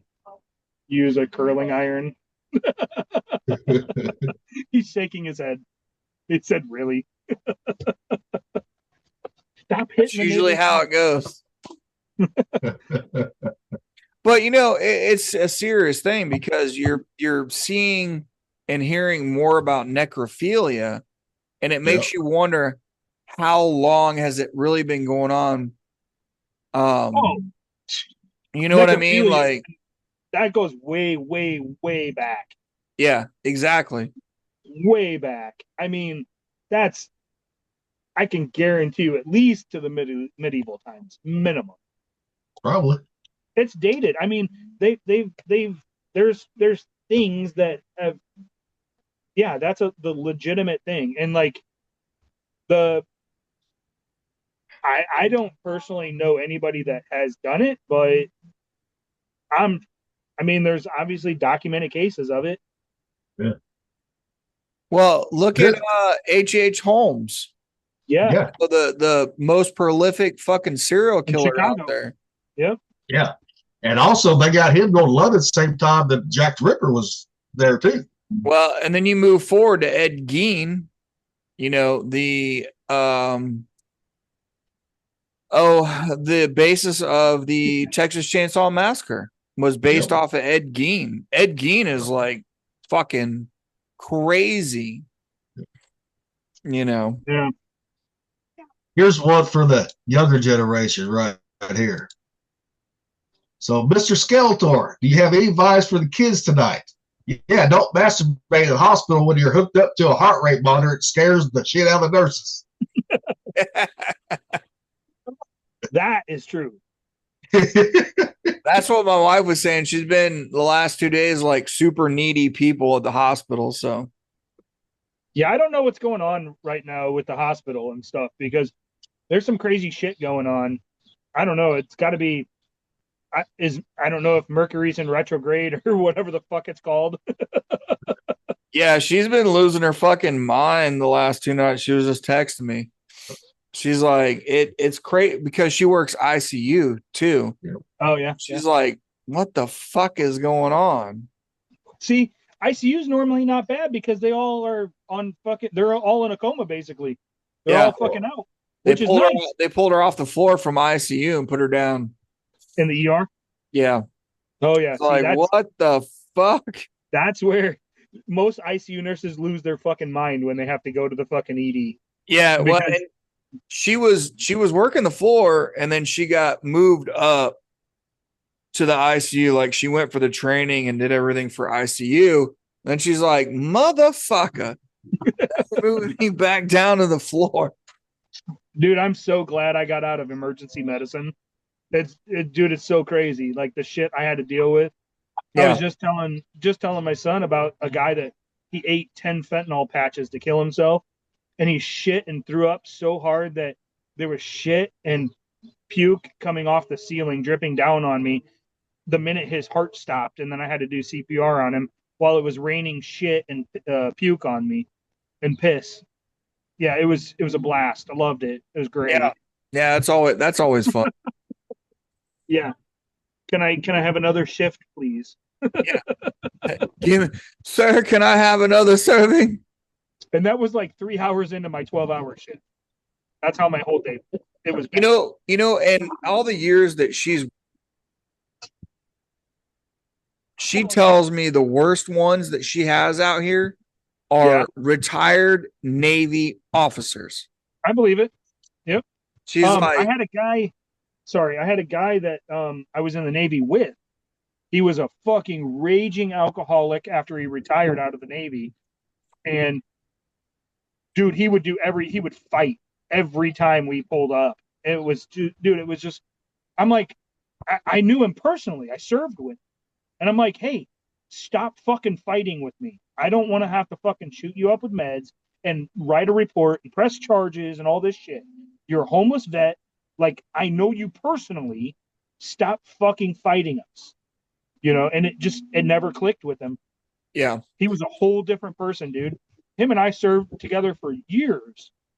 And it's like he never recognized me. He remembered me, but he didn't recognize me. Yeah. It's fucking sad, dude. She was saying that they're the most needy. Like the officers, like when they're in the beds and stuff, they still expect like military acknowledgement because of their rank. And my wife's like, my husband's a fucking retired chief. And no, you're not getting anything special. Like, I'll take care of you as per protocol, but that's it. Like, stop thinking that you're something special, and I agree with her. Like, I hate when veterans do that kind of stuff because they make us look bad. Yep. It's like, yeah, we serve the country. We put our lives on the line, but we're out and we're retired. Why would you expect something, more than what the next person gets? Everybody should be treated equally, just because In you're that setting, retired absolutely. military. Yep. I mean, look And that- at Captain Stewart on the day. You know, we didn't call him sir or anything like that. You know, but he's one of the best officers that we ever served under too. Yeah. Yeah. You know, And that's the thing. Like I think there's a lot of veterans that doesn't click for them. And it's in the officers, because I remember when we were on the Fife, I think you were gone, Gilly. We had that fucking retired captain on the Fife, and I called him sir, like, yes, sir, like, you know, you would be respectful. Yeah. And he like flew off the handle, like I was a fucking captain and blah, blah, blah. And I was like, what the fuck, dude? So I started fucking yelling back at him. I was like, you're a fucking civilian, dude. You put your pants on the same way I do, one leg at a fucking time. Yep. Oh, yeah. You're not fucking special to me. You're fucking retired. And that was when I was a fireman, dude. I think I was like 21 at the time. Like, No, I would have been out there for that because you was. it was part of the inspection. I can't remember his name. He was an old retired captain. What year did you put on third class? What year? Well, I have to do the math because it was what, 9, and 12. Because I'm thinking you put on third class before I 2000, left. wasn't it? I did put third class on before you left, because right before I left the Fife, I made second class. Right before she decom. Was it 2000 or 2001? I think it was 2001. 2001, because 2001 or at the end of 2001, that last cycle. Because I was an E5 when you put on. I made E5 when you made E4. Yep, and then I made E5 right after that. Right when we decom. Yep. In 2003, I made that first up. I was like, let's go. Yeah. When I made my E6, I was fucking first increment. It only took me fucking a shit ton of years. I couldn't. Yes, and me and Little Tate made a second class same time. Yeah. Because that was the same year I put on second class because I was a fucking cycle behind because of Hicks. He didn't send my test to Bremerton when I was in rehab. Because I would have put on E5 in fucking Chicago in school if I would have taken the test then or got to take the test. Well, you aren't the only one that happened to everybody as long as I was in, dude. People would get fucking lost in the mix. Yeah. And they, you know, in the transfer shit and transferring over tests. Yep. You know, so you weren't the only one. It happened. Well, I know. But I mean, it sucks when that does happen to you. It fucking sucks. No, I'm not discounting yours. It sucks. I'm just saying that it's never been fixed and it should be fixed. That's the fucking problem. I think I made E6 in 2011, which, fuck, that's like almost 10 years of being an E5. Oh, I was in that same boat with you, brother. Like, it took me forever to make first class. I ended up getting capped to first class because I couldn't make it. They were talking about capping me, but then I made first class. I made first increment, and then they were like, well, with your no, it was 2010, because then I was able to put in a packet, and they were like, yeah, you're gonna make E7 right away. But then I didn't re-enlist because I hurt myself. Don't hit it. God damn, I'm getting old. Sorry. I went to fucking hit this. You hit 40. You hit 45, dude. You got the next fucking DLC, man. The old fucking old man DLC. Yeah, he threw a ball and I fucking went to hit it. There goes my rotator cuff. Oh, shit. Oh, God damn. Yeah. Fucking old, man. Everything goes downhill as soon as you turn 45. I'm telling you, everything starts breaking more. I'm telling you. Everything was breaking beforehand. But I'll tell you this, though. When you make 40 to 45, your wisdom goes up. Your body breaks, but your brain fucking goes like this. And you're like, fuck. That's the DLC fucking change. You get a shitty ass, you get nerfed, and then you get smarter. Yep. Damn, dude, this hurts. Kind of like how Diablo nerfs our fucking players, our characters. Exactly. It's the same damn thing. Hot fix. Hodges needs a hot fix. Go ahead and fucking get him on. I know, right? I'm 8 beers in because he just counted them, and I'm still hurting. God damn. I'm only on number 3. Fuck. Oh, no, I'm on 8. Hang on. I'll show you. Wait. Do we count what was this morning? I mean, do we count all the way up till 7 in the morning and then taking a nap for a couple hours? Nope. I think that don't count because that don't count. As long as you can fall asleep. Oh, yeah. As soon as you fall asleep, you get the rejuvenation process. Yep. Yeah, I'm on number 8 right now. Nice. The sun's going down, though, so got to kind of pick it up a little. All right. Oh, yeah, it is already fucking 7:15. Well, I didn't even realize that. Yeah, it's 6:14 now, but here. I really hope they fucking make it to where we don't have to change our time anymore. Dude, daylight savings times needs to go fucking away, man. It kills me every time. And you know what? The older I get, the longer it takes me to catch up. Yeah. I mean, it made sense. It made sense back in the day when everybody worked on farms and they had to, plant, and then they had to, harvest and all that. But now, I mean, everything is so automated, even the fucking tractors, and the combines and everything else. It's like you can do it in the dark. It doesn't hurt. But the when it's light out longer, it's a proven fact. It's healthier for you, Oh yeah. So I don't understand why we're in the wintertime, we're not on the same time frame. No. And you're right, because my buddy started farming again, and it, like, when he's on the combine, he just sets GPS and just hangs out. Yeah, because it steers itself. And then he's waiting for deer to pop up so he can hit stop and go fucking shoot it. Especially in the fall season when you harvest, you're in deer season. It's like, yep, I popped up a few of them and pow pow. So they don't get caught in the combine, because if you catch a fucking animal, you ruin that whole fucking hopper load. And that's a shit ton of money. Yes, it is.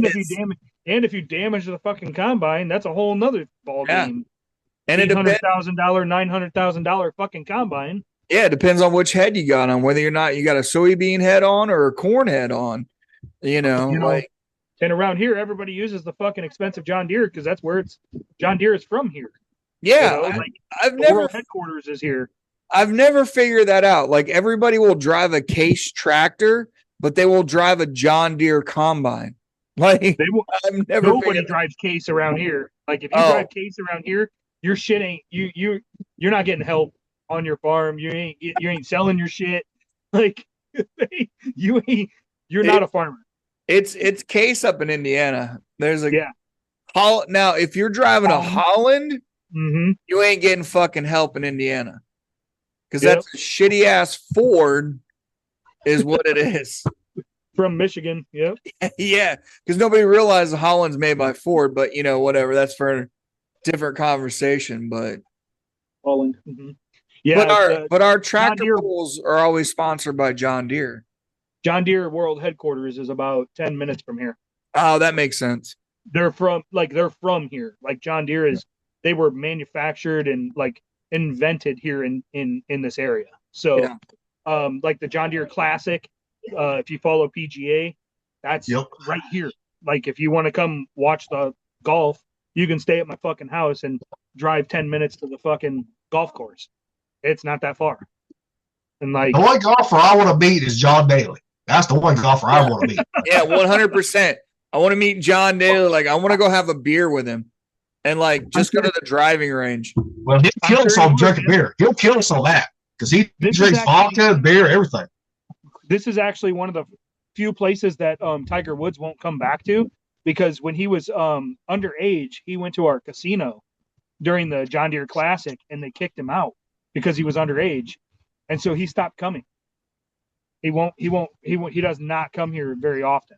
That's a bitch ass move. Like, oh, I got caught, I'm not coming back here. Or is he afraid to come back? No, he he can come back anytime. Who knows? We'll see if he comes back. I don't know. I don't But he know. hasn't been here in years. Tigers had a tumultuous past lately. Put it that way. Yeah. But Getting that's why, fucking like, beat up by his wife and fucking golf clubs. you know, it's funny because like you get all these famous actors and actresses and stuff that are all into golfing, and they come here into town, and you'll see them walking around town and shit, and it's nothing because it's every year, you know. Yeah, I think Midwest areas, because like up in Roanoke where my brother lives, in that area, there's a restaurant called Joseph Dursey's, and a lot of when it first opened, celebrities would fly down there because they could fly into Fort Wayne Bear International, and it was hidden. You know what I mean? Like it's a small airport. They could fly in, drive out there. They could have a really good meal, and they'd be out there, and nobody give a shit. Like, okay, it's Tom Cruise. Hey, what's up, Tom? Like, have a nice day. Like, moving on. Like, nobody fucking cared, you know? Yeah, Ashton Kutcher's from here. Yeah. He comes here every once in a while, and there's other famous people that come here quite often that have ties. I mean, my city has crazy ties to Hollywood. So like Cary Grant, I don't know if you know who that actor is from the like. Well, yeah. Cary Grant is an older act. I mean, he was here. Yeah. He died here at the Blackhawk Hotel. My mom she hung out and met with the original Joker from Batman the series, the TV show. Got his autograph even. So I've got that. Yep. What are you doing? That's like James Dean. We have the James Dean Museum not too far from me. You know, nobody really gives a shit. They're like, cool. Yeah. What I thought you. I don't like it. It tastes good. I think It's like, well, in Huntington itself, the town, they have the Dan Quayle Museum. Been in there a few times. You know what? He's a family member, Dan Quayle. He's from like the Huntington area. He's part of my family. Is he? Know, yeah. I'm sorry. So I know, right? I can't spell potato. Is it with an E or an O? That famous one. But there's that one, and nobody really cares. But it's right downtown.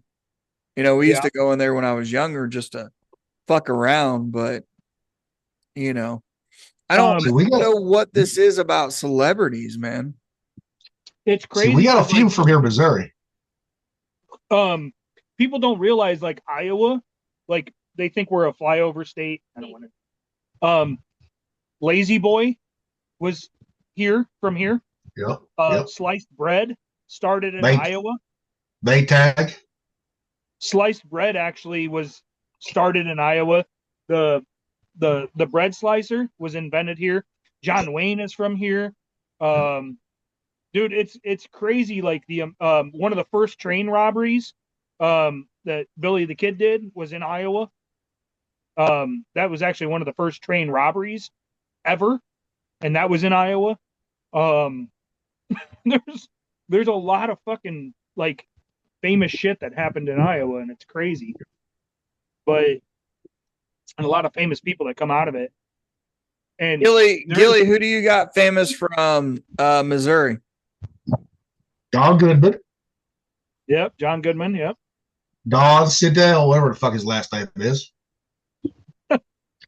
Dick Van Dyke. Yeah. Yep. Old Dick Van Dyke. John Hamm. I didn't know that one. Evan Peters is pretty good. I liked him in American Horror Story.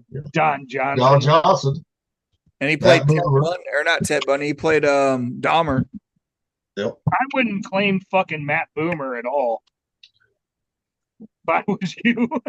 And of course Brad Pitt too. So Kevin Kline. Roseanne and fucking what's his name? Tom Arnold. They came to Iowa and moved here. They had a ranch when they were married, and they had a restaurant doing made rights, basically loose meat sandwiches. They had their own. That was one of the things that they. Even Red Fox is from here too. Red Fox. Yeah. Top Bacula. Pocket. Man, fuck you. I got John Dillinger out of Indianapolis, so fuck off. Well, yeah. Public enemy number one, people. Gangsters out of Indiana because they were close to Chicago. And Cedric the Entertainer, too. Oh, Cedric was pretty good. Yeah. Still pretty good. And Ed Arston, wherever the hell is, I believe share this again. Let's see. Ed Arston, right there. You can eat Daniel. Mm-hmm. No, really, you can. Dude, I didn't realize Missouri had a lot of people, famous actors. Make tea out of it, even. Yeah. But I mean, how famous is everybody? We make them famous. Yeah, I know. Right? You know, but criminals are, become infamous because of what they do. Yes. And Dillinger did not die on it. Well, they said he died in Chicago, but he did not. That was a patsy. That looked like him. Well, is that kind of like Jimmy Hoffa? Yep. Where's Hoffa buried at? So there's apparently, I Googled famous people Iowa. There's 47 people that are famous. Grant Wood, I don't know if you remember his painting of the farmer and the wife standing in front of the house. Oh, yeah. The two with they're holding a pitchfork. That was in front of Iowa, or that was in Iowa. Bix Beiderbecke, which is from my town. I don't celebrate that guy because he is actually a pedophile, but he was an amazing trumpet player back in the day. He was born in 1903 and died in 1931. Who was that? Bix Beiderbecke. Oh, never heard of him. Maddie Poppy, which I actually know her sister personally. She was an American Idol winner a couple years ago. Yep. Her sister Hannah is a nurse, and while her sister was actually at American Idol, I was good friends with her, and we followed her through the whole process of American Idol, and then she won it. Yep. Dude, there's a lot of old actors and actresses. Lolo Jones, I don't know if you know who she is. She's an Olympic athlete. God damn, there's so many people. Jason Momoa is from Iowa. Really? Yep. I thought he was an Islander, dude. Nope. That's what I always thought too. Nope. He's from Iowa. And then Buffalo Bill. Well, yeah, Buffalo Bill, yeah. His house, they actually just closed it. Yeah, they closed it. Oh yeah. Oh, and I forgot about Jesse James in Missouri too. Liberty, Seth Rollins. Missouri. Seth Rollins is from Iowa. Yep. You know who he is, right? Oh yeah. Okay. He was born here in Davenport. Yep. Fucking, let's see here.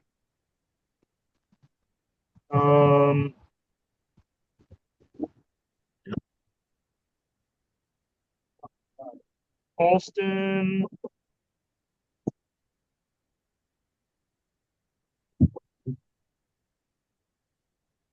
Joe Burrow, who is a quarterback.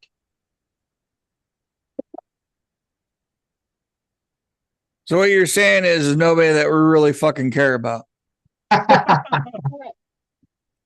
Walter Cunningham, who was an actual astronaut in Apollo 7. Yeah. And Dan Gable, who was the legendary wrestler for Iowa. Oh yeah. University of Iowa. Yeah.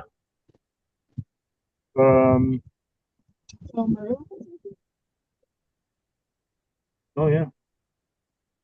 Yeah, Jason Momoa, he was born in Hawaii, but he actually grew up in Norwalk, Iowa. Sorry, I got you guys beat, man. We got Larry Bird and fucking Johnny Appleseed. So go fuck yourselves. Speaking of basketball players, right? You're gonna like this one. This is for the Dragon Ball Z fans out here, right? with LeBron, how he's all fucked up, right? Everyone remembers Yamcha, right? From the original Dragon Ball. Who? Yamcha. Oh, Yamcha? How he's always dying, right? Same pose. LeBron and Yamcha. Hey, do you guys know who Kurt Warner is? No. Yeah. Football player. I do. Yeah, Kurt St. Louis Warner. right? He's from Iowa. Didn't he play for the Rams or some shit? Yeah. And he was working high B with a Rams fucking gave him a chance. He's working a high B there in Iowa. He's from Iowa. That movie of his is pretty fucking good. And Haley Witters, she's a country singer. Yep. She's from Iowa. Ron Livingston is from Iowa. He was in Office Space. Sorry if I get a little loud, my vertigo's going off, so like my anxiety's getting to me too. That's fine. We gotta close it up soon anyway. Oh, real quick, Adam Devine. He's from Iowa too. Just goes to show to everybody out there, the fucking Midwest is more famous than your East and West Coast bullshit. Yep. Yeah. Tom Arnold's from here. Like, there's a shit ton of people. Sean Johnson, who was an Olympic gymnast. Sorry, I got to redact my Johnny Appleseed. He's from Massachusetts. I looked it up, but he died in Indianapolis. Sorry. Well, but still, he's still from there. I mean, he died there. He lived there. You know, it's like Larry Bird, one of the best fucking guards of all time, right there for the Celtics. Yep. You know. And he an ugly motherfucker too. Careful, you know. Yeah, he was. Didn't they do? They did a video on him. They did an autobiography biography of him. Yep. I mean, you always gotta love Bird, though, man. Got to. You know. Gotta love the Bird, man. Just he made all those fucking black guys like, damn, this white boy can play. Back then, what the fuck? Wasn't basketball invented up in Iowa or Indiana? No, Kansas. Naismith. Was it? Hang on. Hold on, let's look it up. Called Finding Murder Weapons. Oh no, they're saying it began in Springfield, Massachusetts. Massachusetts, okay. 1891 is what they're saying. I don't know. At a YMCA. Yeah, that's right there. But Naismith, he actually coached or taught at eventually at Kansas University too, because they got a big thing about him on, big statue and all that there and stuff. So that's why I say it was Kansas. But yeah, no, you're right. Massachusetts, Springfield, right there. Yeah, I was looking at. I didn't think it was Mass, but I mean everything back then was on the East Coast. Yeah. Boston and all those areas. Yeah. Little now I'll probably feel better now. Your WNBA team from Indiana is here this year, or right now, playing a game at Carver up at University of Iowa. The Fever. Nobody gives a fuck about the WNBA. Fuck. Well, that's because this is where Caitlin Clark came from, was University of Iowa. Yeah. And they're playing a scrimmage game here. Yep. And they're packing fucking Carver Arena right now. What is it? The Iowa Hawkeyes that she played for college? Yeah. Yep. And the only reason why WNBA is getting a little notoriety is because of Caitlin Clark. Yeah, simple. Yep. And then what's her face because she's causing controversy? What is Angel Reese? Angel Reese, yeah. She just does not like it that Caitlin Clark's a white girl and get more credit. Well, Caitlin Clark is the better fucking basketball player. Plain and simple. You gotta fucking make baskets. Yeah. Not fucking travel. Yeah. In basketball to fucking be good. I mean, two biggest things you do: don't travel and make fucking baskets. And the only reason why Angel Reese has a fucking ring for national championship at college was because she played at LSU. They had a good team, great team. Caitlin Clark, she runs the fucking team in Iowa. And anything out of LSU, dude, football, basketball, baseball. Yeah, they're on top of it, dude. Yeah. So all she did was ride the coattails of the fucking team. Exactly. Yeah, when you're at that caliber, you're not the best player. You're just on the best team. Yeah. Mm-hmm. Oh. If Angel Reese had to go to play at Iowa, right, and Caitlin Clark at LSU, right, fucking LSU would have won undefeated, and Iowa would have been would probably not have won a game with Angel Reese. Yeah, probably not. Yeah, But now they're playing tonight or today. They're doing a scrimmage game, and I can guarantee the Carver Arena is going to be packed because of that. Yeah, because she sells fucking tickets. That's why they're pissed at her. That and she's coming back home where she's from. Yeah, that's like everybody loved it when she went to the Chiefs fucking game, right? Whether it be playoffs, right? Because she's a big Chiefs fan. Everybody loved it, You know about Caitlin? I thought she was a lesbian because she was acting like it, but she's got a boyfriend. I was like, wait, you guys were saying she's lesbian, but she got a boyfriend. A lot of those fucking WNBA women players are lesbian. Not all of them. A lot of them. Oh yeah, I mean, I'm not saying anything against them. It's just the way the media was trying to portray her. Yeah, as being like strong, empowered woman that is a lesbian, and next thing you know, you're like, oh, my boyfriend's doing this, and you're like, oh, you have a boyfriend? I mean, hell, I'll tap that ass. I'll tap her ass. Look, come on now. Gilly, she's not bad when she cleans up. Yeah. As long as it's walking and breathing. Breathing's optional. Heartbeat's optional. Come on now. No wonder why you're talking about necrophilia. Yeah, that's the new thing right there. They don't have to be breathing. Well, you remember the old saying we used to have, right? 2 tits, a whole heartbeat. Heartbeat's optional. I mean, 2 tits and a slit, dude. 2 tits and a slit. Doesn't matter if the dude had his banana peeled in Thailand. Shit. Oh. Well, and just like, the Chesapeake Bay Sox. They got a new logo. Have you seen that little tape? No, I didn't see that one. I need to watch those off. You're gonna like this one. What's that look like? They tried putting a fucking pearl in there. Yeah, I mean, come on now. I mean, that's just get a little raunchy right there. That's funny. That goes back to like God of War, dude. Aphrodite's fucking room they made into a vulva. It's in my book. The God of War graphic, like it was a collector's edition. The artist talks about like we got a vulva through production and censorship, and it literally does, like the drapes and stuff looks like a vagina, and he says it. We actually got it through. And I was like, no fucking way, man, in a video game, and nobody noticed it. And here is what a picture is when the photo goes wrong, right? That's what this one is right here. No. Well, yes, sir.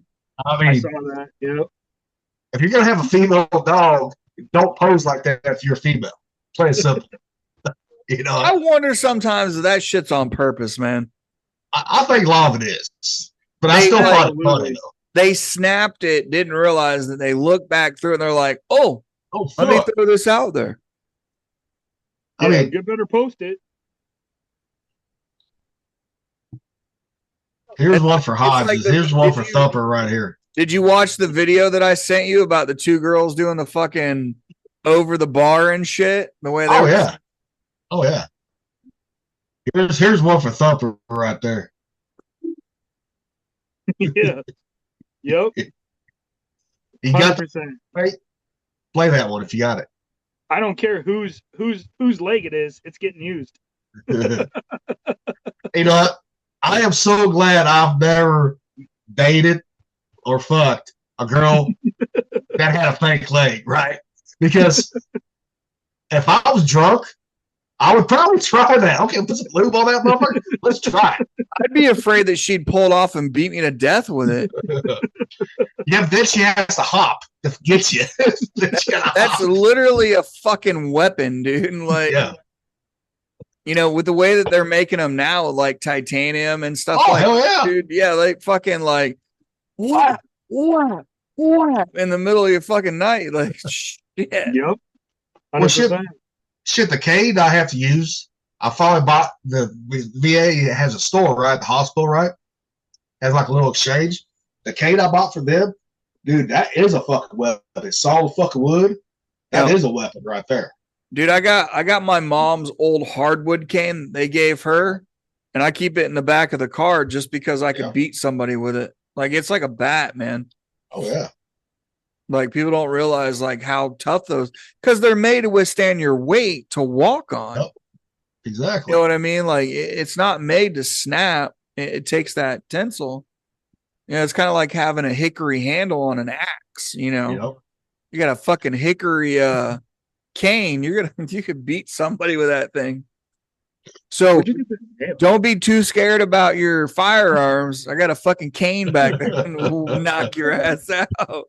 Yeah, he needs a fucking ass when he got a cane. Okay. Yeah, exactly. You know, who's gonna pick that up? Cops ain't gonna pick that up. Like, no. I got a bad knee, man. You know, I really do. So I got a cane to walk on. Yeah, cops will be like, "You got your ass whooped by a fucking disabled motherfucker, didn't you?" I think it was my great grandfather's too. Like, I think it's been passed down. Like, oh yeah. So but what's funny, the cane I bought is the same type of cane that they're selling for $200 online, right? The same fucking one. I got that bitch for $15. You got that hurricane? Yeah. My mom was telling me I need to get a hurricane. I'm like, I'm not getting a fucking hurricane. It's a hurricane instead of hurricane. It's and it's a cane that has 4 little legs on it at the bottom, so you can fucking walk. Yeah. Here's one for all the sick grandmas out there, right? If you're dating a 28 plus, and a taking you to Red Lobster as a day, you need to reevaluate kind of men you're dating. If you're 28 plus, you're still evaluating men based on where they take you, rather than quality time spent. You need to reevaluate your life. Reevaluate your life. This one is one of the reasons why men don't date anymore. Grandma, I'm 85. I'm telling you, I would completely suck a cock for Red Lobster and Admiral's Feast and biscuits. Yep. Who are you trying to go for? A gummy? Hey, I've had a gun. You already know that shit. I have. I don't care. You know, take them ditches around, Grandma. Shit, around here, there's girls that's our age. They got fucking dentures at our age. I know that because it's the same thing in my hometown. Let's be honest here. We're all getting a little older. Hey, I mean, shit, Grandma, she got going on. Okay, I'll take a grill outside and get a fucking blowjob. I always wondered why the older guys' porno had fucking older women at like over 50 porno because they were in their 40s. Didn't make sense, but now I understand it being 40. That Admiral Feast isn't cheap, man. No, fuck no, it's not. Not now it isn't. When I got with my ex-wife, she had a son that was 18, right? I said, "Here you go, boy. Here's all my porn," right? He started looking through it. He said, "Why the fuck you got granny porn and all that?" I'm like, "Shit, they like to fuck too, boy. Don't discount them at all." You know? I said, some of those women look pretty fucking good at their age, too. It's funny because, like, being on, like, a dating app and stuff, it's, like, all, like, 50 and up, and I'm like, okay. It's like you forget like when you're younger and then you get older and you're like, wait a minute, like, oh shit, yeah. I gotta find him in my realm. Well, fuck, I remember the first time in Australia, I had hooking up with a 38-year-old, and I was 18. Man, fuck that bitch, dude, because that's the one I had to sit out in the fucking hall with. No. He was not there the first. I said the first time I was there in Australia. He was not there yet. It was the second time around. Second time around. That bitch was fucking ugly as fucking sin. I didn't care. I was fucking horny. I didn't get my nuts off. Come on now. I don't give a fuck. I had to sit out in the hallway for that. that shit. I wouldn't have sat out in the hallway. I would have been in the room, and I would have been fucking causing all kinds of fucking problems in that room. Well, no, because the hotel staff came and grabbed me out of the hallway because I was a fire hazard. So they took me downstairs and they got me a drink, even though the bar was closed. Because I told them what was going on. I was like, look, my buddy's got a chick in there, and I wanted to sit out here, wait until he is done. And they're like, no, you're a fire hazard. Like, come downstairs with us. And I was like, okay. Was that at the casino hotel? No. Oh, this was a separate one. The casino hotel. Oh no, so MGM was the one in Darwin. Yeah. Yeah. So the one in Townsville, I was hooking up with somebody in Townsville, and Murillo went downstairs, and I was hooking up with a chick in the hotel room, and Murillo come fucking pounding on the door. And he's like, bro, come here. And he's like, I'm busy. Like, leave me the fuck alone. He's like, McLennan just hit 30 grand on roulette. And I'm like, are you fucking kidding me? Like, so I'm like, I gotta go see this. So I stopped what I was doing and went down. Sure enough. Hold on. Let me get my pants on. Yep. Sure enough, fucking McLennan hit fucking 30 grand on fucking roulette. And I was like, God damn. That little short motherfucker. He was crazy. I was finished what I was doing before I went down. I went back up. Don't get me wrong. I finished what I was doing, but all right, brothers, we need to close it out then. All right. Okay. Everybody good? We should. Yeah. All right, everybody, like, subscribe, have some fun with some real sailor talk. Until next time, until tomorrow, people. Single the mile, we're back on. Yep. So, till then, peace.